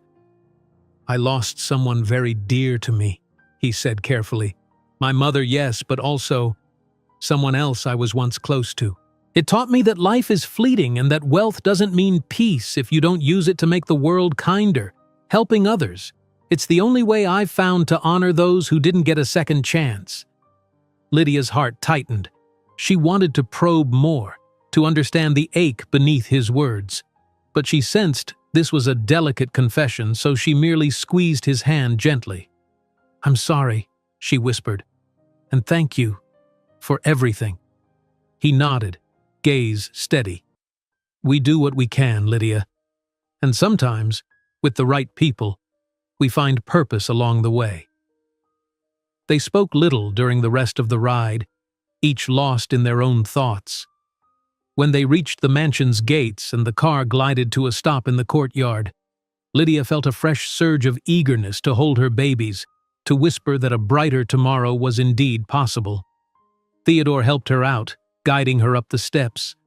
As they entered, Lydia heard the distant soft fuss of infants, music to her ears. She followed the sound, exchanging a quick, grateful look with Theodore.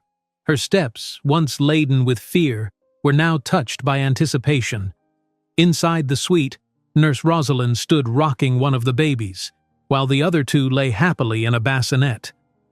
"They were angels," she assured with a warm laugh as Lydia rushed over to give each child a tender check. "I'm sure they missed you, but we managed just fine." Lydia scooped up a baby, pressing a gentle kiss to the soft forehead. As the infant cooed, she felt a sweet ache of love flood her chest. For the first time in a long while, the path forward glimmered with genuine hope. She wasn't merely surviving anymore. She was stepping into a future where her experiences could fuel positive change, and where her children might one day see a world free from the shadows she had once known. A crisp hush fell over the Harrington mansion as Lydia, balancing a fussy baby on her shoulder, stepped into the corridor. Evening light slanted through the tall windows, painting the marble floors with gentle gold. At her side, Nurse Rosalind quietly wheeled the other two infants in a small bassinet crib. Every few steps, Lydia paused to jostle the crying child a bit more, murmuring soothing words. She couldn't recall the last time she'd felt so tired, yet simultaneously so whole. It had been a week since she first visited the Foundation offices with Theodore. In that short span, her life settled into a new rhythm, one that intertwined motherly routines with budding volunteer work. On certain afternoons, Lydia would leave the triplets in Rosalind's or Beatrice's capable hands for an hour or two to help out with small tasks at the Foundation. Sometimes, she wrote up short personal anecdotes about shelter living, which the staff shaped into awareness materials.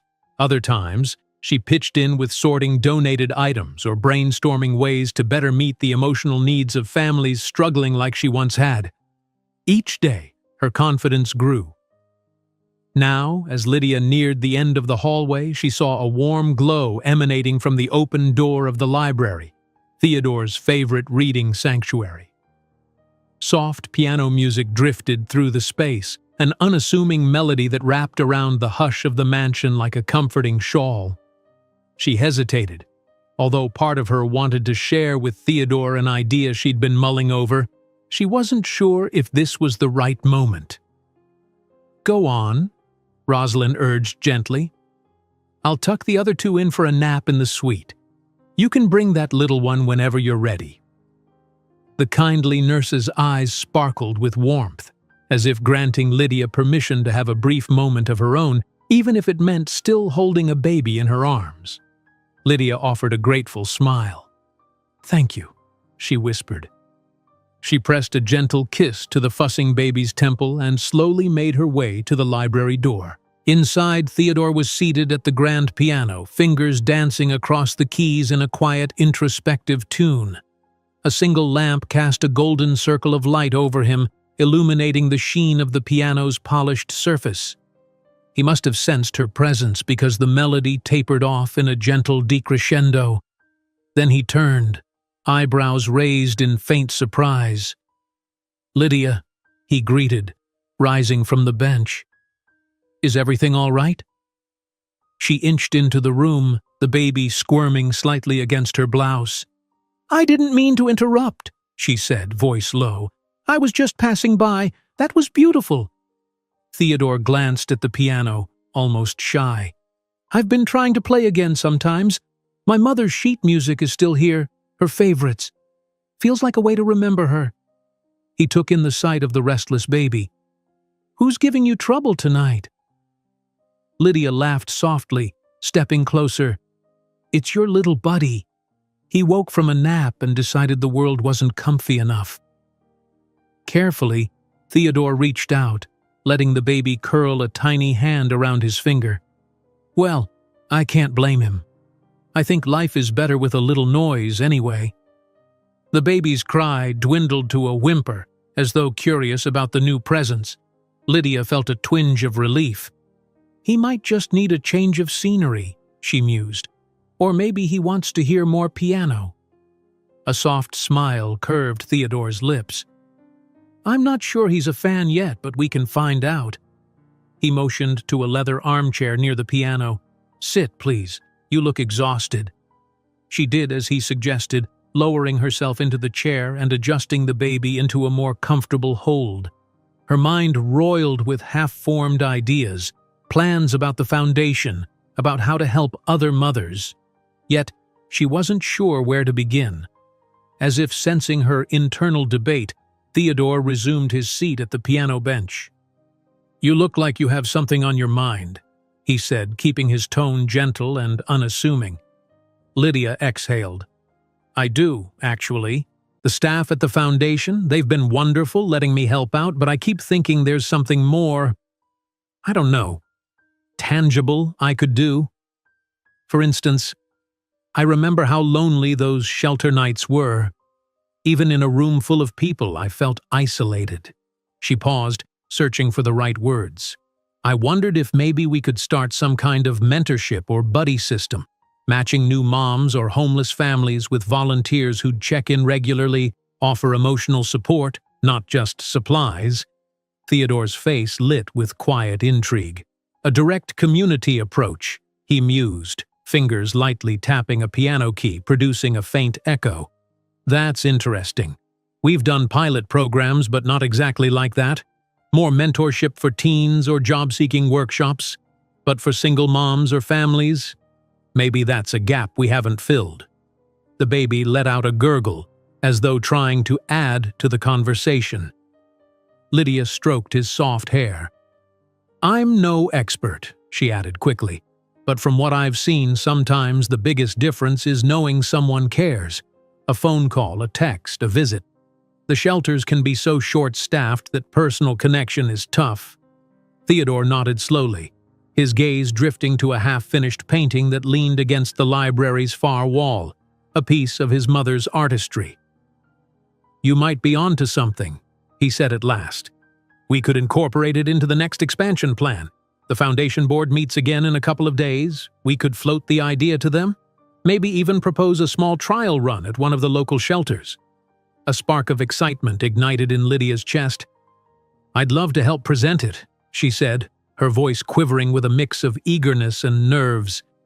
"If they need a first-hand story, well, I have plenty." His answering smile held genuine admiration. "I think they'd be privileged to hear it. If you're comfortable sharing, that is." He glanced at the baby, who had finally settled, eyelids drooping. "Looks like you've charmed him into a nap." Lydia glanced down to see the baby's fingers unfurling in slumber. "I guess so," she whispered, relief and affection mingling in her heart. A hush fell over the library, broken only by the soft crackling from the fireplace. Lydia rocked slowly in the armchair, lulled by the flicker of flames on polished wood. "Your mother must have loved nights like this," she murmured after a moment, looking at the refined space around them. Theodore's gaze softened. "She did. She used to say that warmth and quiet let her imagination roam. She'd often paint or play music late into the night." A shadow flickered across his features.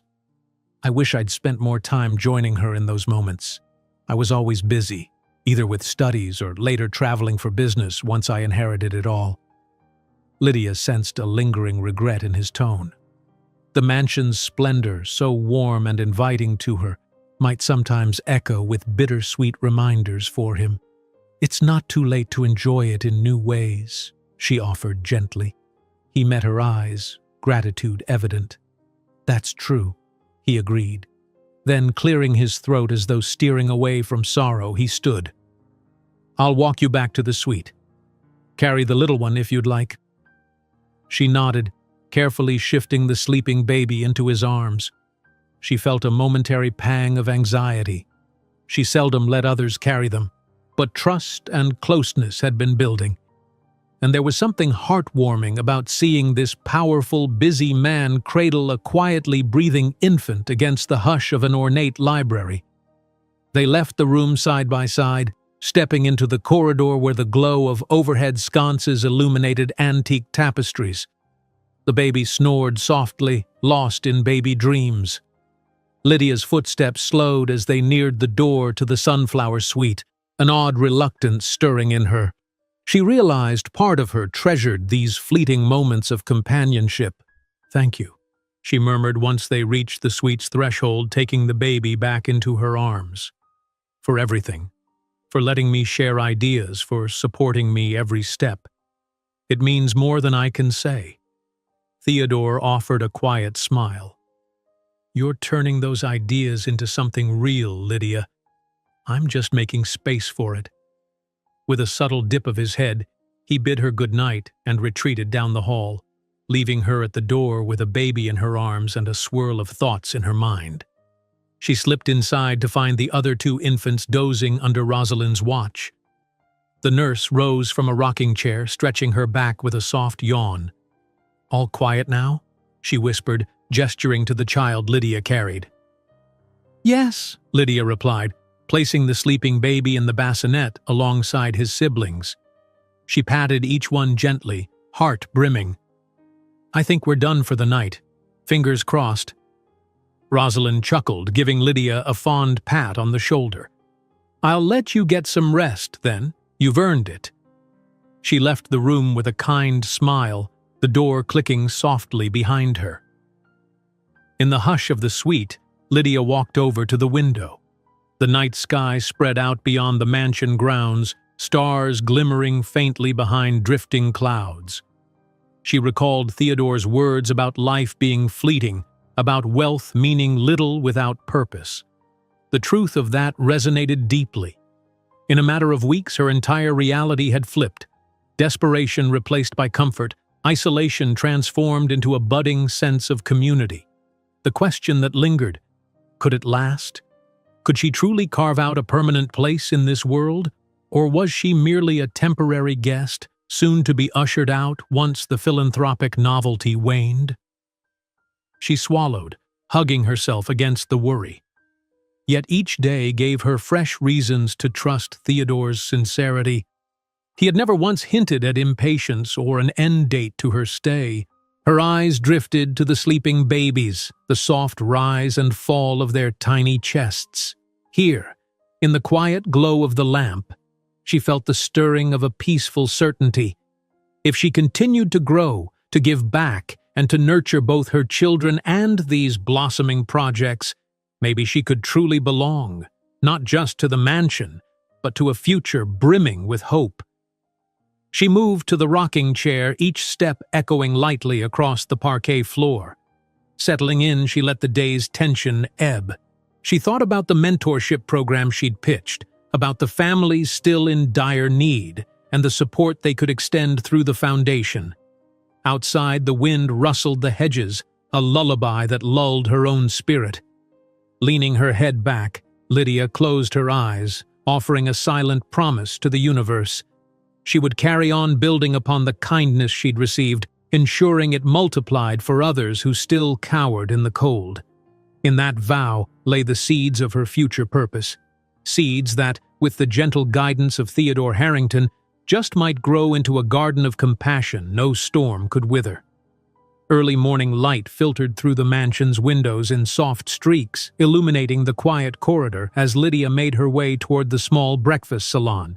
She had just finished feeding the triplets in the sunflower suite, carefully tucking them in for a nap while Nurse Rosalind supervised. Now Lydia's mind swirled with excitement laced with nerves. Today was the foundation board meeting, the one where she'd present her idea about a mentorship program for homeless families. Her footsteps felt heavier the closer she came to the salon door, where Theodore had invited her for a quick bite before they departed for the foundation offices. Despite his constant reassurance, she couldn't shake off the fluttering sensation in her stomach. She had never stood before a formal board, never pitched anything to business professionals who held influence and resources. Would they dismiss her as just another beneficiary, or would they see her as someone with valuable insight? Stepping inside, she spotted Theodore at a round table bathed in golden morning light. He stood immediately, offering a calm, welcoming smile. "Good morning," he said, motioning for her to sit across from him. The table was laid out with fresh fruit, warm bread, and an assortment of teas. His expression radiated the kind of poised composure Lydia admired and wished she could mimic. "Morning," she replied, taking the seat he indicated. She inhaled the comforting aroma of freshly baked rolls. "I'm sorry I'm a bit late. The babies were fussing more than usual." He waved off her apology. "No need to apologize. How are they?" Lydia's face softened. "They're doing well. Rosalind says they're gaining weight faster now. It's amazing how quickly they've improved here." Theodore's gaze flickered with quiet satisfaction. "I'm glad," he said. Then he gestured to the meal. "Go ahead. We've a little time before the car arrives. Thought you might want something nourishing before the meeting." Lydia poured herself a cup of chamomile tea, her fingers trembling slightly as she lifted it. "Thank you," she murmured. "I'm a bit nervous." He leaned forward, resting his elbows lightly on the table's edge. "Board meetings can be intimidating, I know. But remember, you have something they don't, real-life experience. That matters more than you realize." He paused. "Also, I'll be right there. We're in this together." A surge of gratitude warmed her cheeks. She sipped the tea, letting its mild flavor and warmth spread through her. "I appreciate that," she said quietly. Then, determined not to let her anxiety overshadow her purpose, she reached for a small plate of fruit. She recalled the day she'd pitched her idea to Theodore in the library, how a spark of possibility had ignited between them. She wanted to hold on to that feeling. Soon, they finished their light breakfast and headed to the foyer. Outside, a sleek town car waited in the courtyard. Once again, the driver opened the door for them, and Lydia slipped into the passenger seat, heart fluttering like a bird in a cage. Theodore settled beside her, offering a reassuring nod as the car pulled away from the mansion's circular drive. The drive through the city felt shorter than usual. Before Lydia could properly gather her thoughts, the foundation building came into view, a familiar mid-rise structure surrounded by taller corporate towers. Her fingers twisted in her lap while Theodore gave her a final encouraging smile. They entered the lobby, where the friendly receptionist recognized them and directed them to the top floor, the boardroom. Up until now, Lydia had only been in smaller conference spaces or the staff lounge. This, she knew, was where major decisions were made. The elevator ride felt long, each floor passing with a soft ding that made her stomach flip. When the doors opened, Theodore led the way into a bright corridor lined with photos from various charity galas. Lydia forced her shoulders back, summoning what courage she could.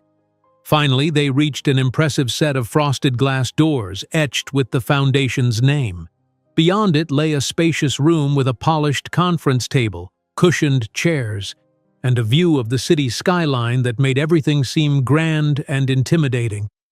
A few board members were already seated, shuffling through printed reports. Others stood near the windows, discussing the morning news.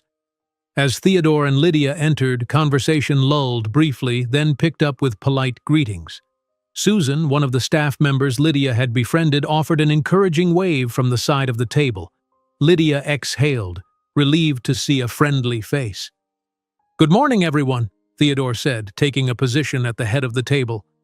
"Thank you for gathering. We have several agenda points: fund allocations, progress updates on the new shelter expansions, and a presentation from a special guest." He gestured toward Lydia. "Some of you already know Lydia from her recent volunteer work. She'll share a proposal regarding family support in shelters." Lydia's heart thudded. She noticed how the board members focused on her with curious, expectant expressions. Clearing her throat, she approached a standing easel where Susan had placed some basic slides. She cast a quick glance at Theodore, who gave a subtle nod of encouragement. "Hello," she began, voice wavering until she steadied it. "My name is Lydia, and not long ago, I was living in shelters with my newborn triplets. I've seen firsthand how vital these places can be, but also how overwhelming and lonely they can feel." She paused, hands clasping and unclasping. "I'm grateful to Mr. Harrington and this foundation for helping me find stability. And in that spirit, I'd like to propose an initiative that focuses on emotional and personal support, not just physical needs." She proceeded to outline her concept of a mentorship or buddy system, a network of caring volunteers who'd connect with families in shelters. The volunteers wouldn't replace professional staff, but would offer a consistent sense of companionship. They'd check in regularly, help navigate small day-to-day challenges, and simply be there to listen.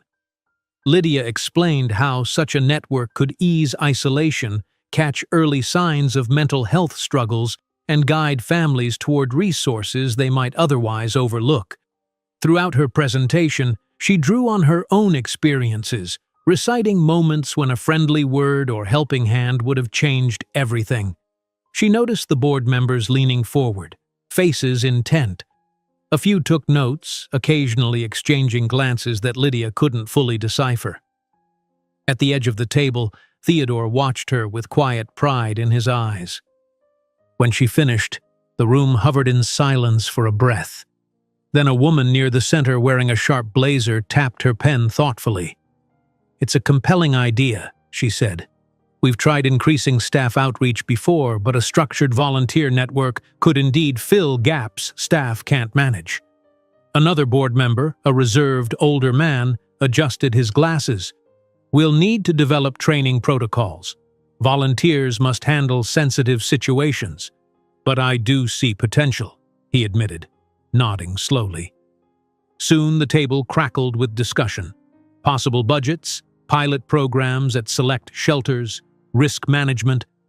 Lydia couldn't follow every detail, but her heart soared at the overall tone. It was not dismissal, but engagement.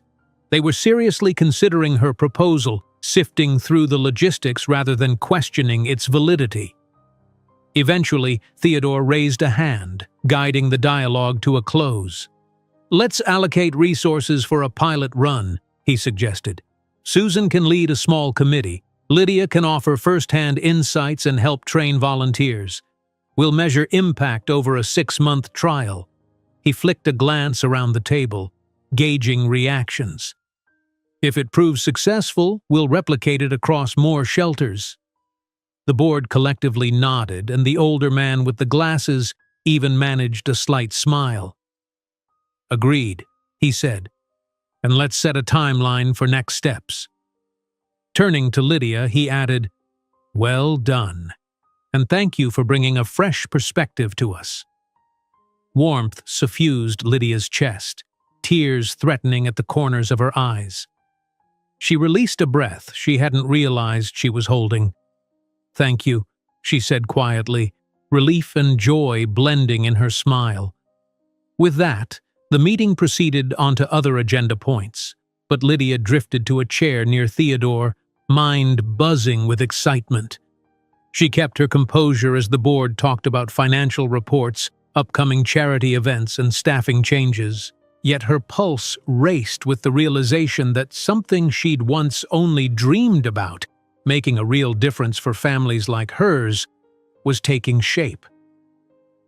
When the meeting finally adjourned, various board members approached Lydia, shaking her hand and offering encouraging words. Susan grinned widely. "I'll be in touch soon. We'll gather a small group to design the pilot," she said. "I'm thrilled to have you on board."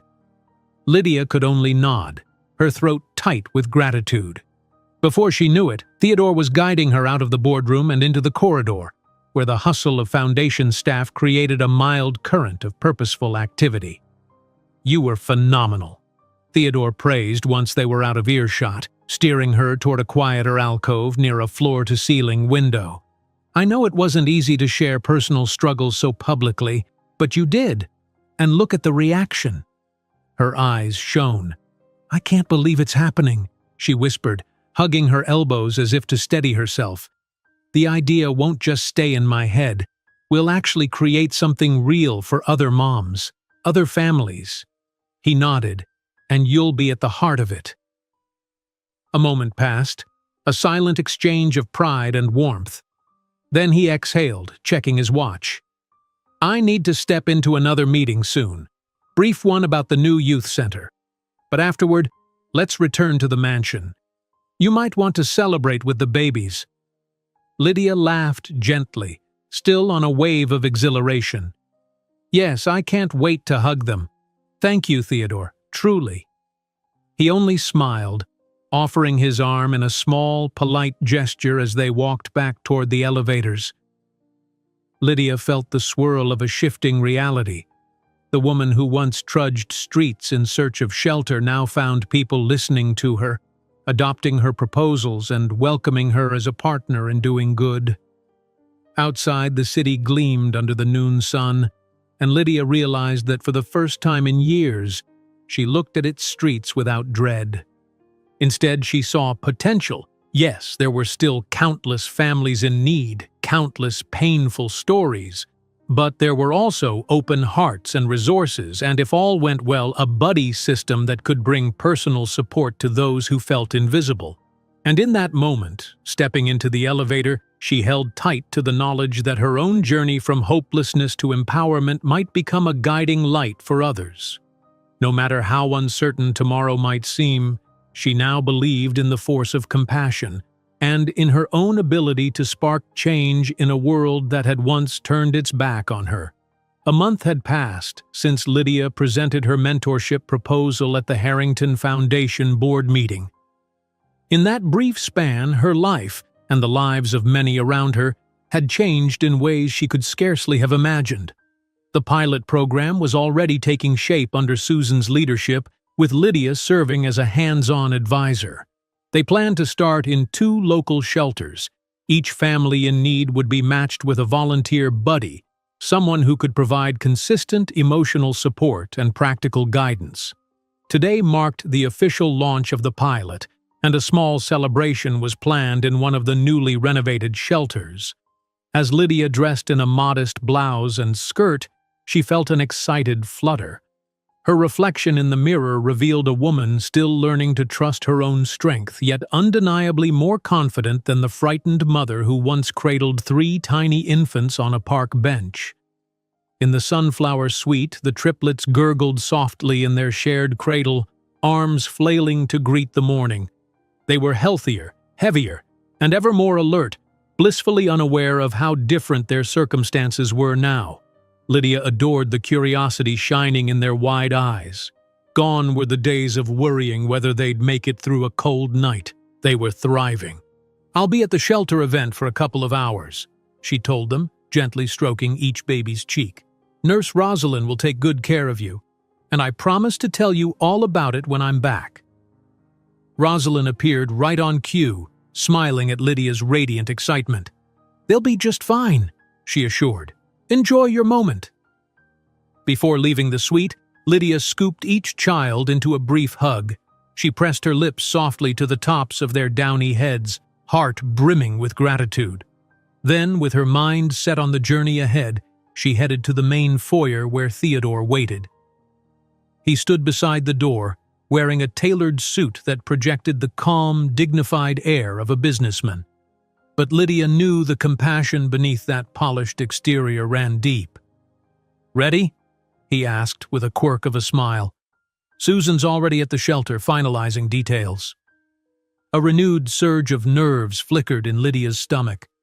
She'd soon be face to face with families who reminded her of her old life. "I'm ready," she said softly, lifting her chin. "Let's go." Together they climbed into Theodore's car. The morning sky was crystal clear and the city streets bustled with people on their daily routines. While her gaze flicked over the passing sidewalks, memories momentarily tugged at Lydia's thoughts. Shadows of that frigid night, sleeping upright to keep the babies from the wind. She fought back the ache, reminding herself that they'd made it out, and now she could help others do the same. At last, the car pulled up to a brick building with a bright new sign that read, "Community Haven Shelter." Balloons in soft blues and yellows marked the entrance, and inside a small crowd milled about, chatting in low voices. Lydia and Theodore stepped through the doors, greeted by warm smiles from the staff who recognized them immediately. "Lydia, Theodore," Susan called, hurrying over with a clipboard in one hand. "So glad you're here. We're about to start the introduction ceremony." Her eyes shone with excitement. "Families are in the main lounge, and each volunteer buddy is waiting to be matched. We even have a camera crew from a local news station covering the story." Lydia swallowed, her pulse quickening. She hadn't expected media presence. Theodore gently squeezed her shoulder. "You'll do great," he murmured.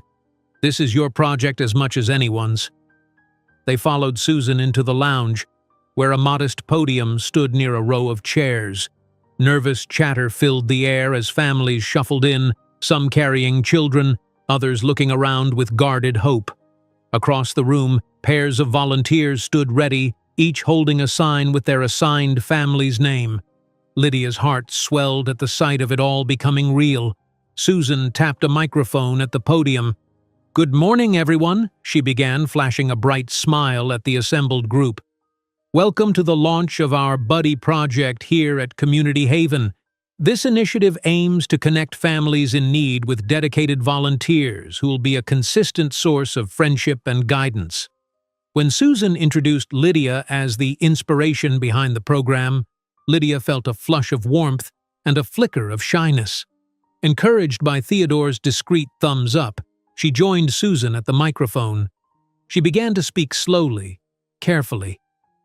"Not long ago, I was where many of you are today, uncertain about my future and struggling to care for my children. In that difficult time, something I missed most was having someone who could truly listen, who could see me as more than just another person in crisis. That longing is what sparked this project. I wanted no one else to feel as alone as I once did." Heads nodded across the room.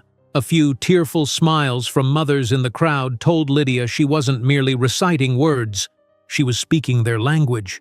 She went on, "These volunteers aren't here to judge or to claim they have all the answers. They're here to walk alongside you.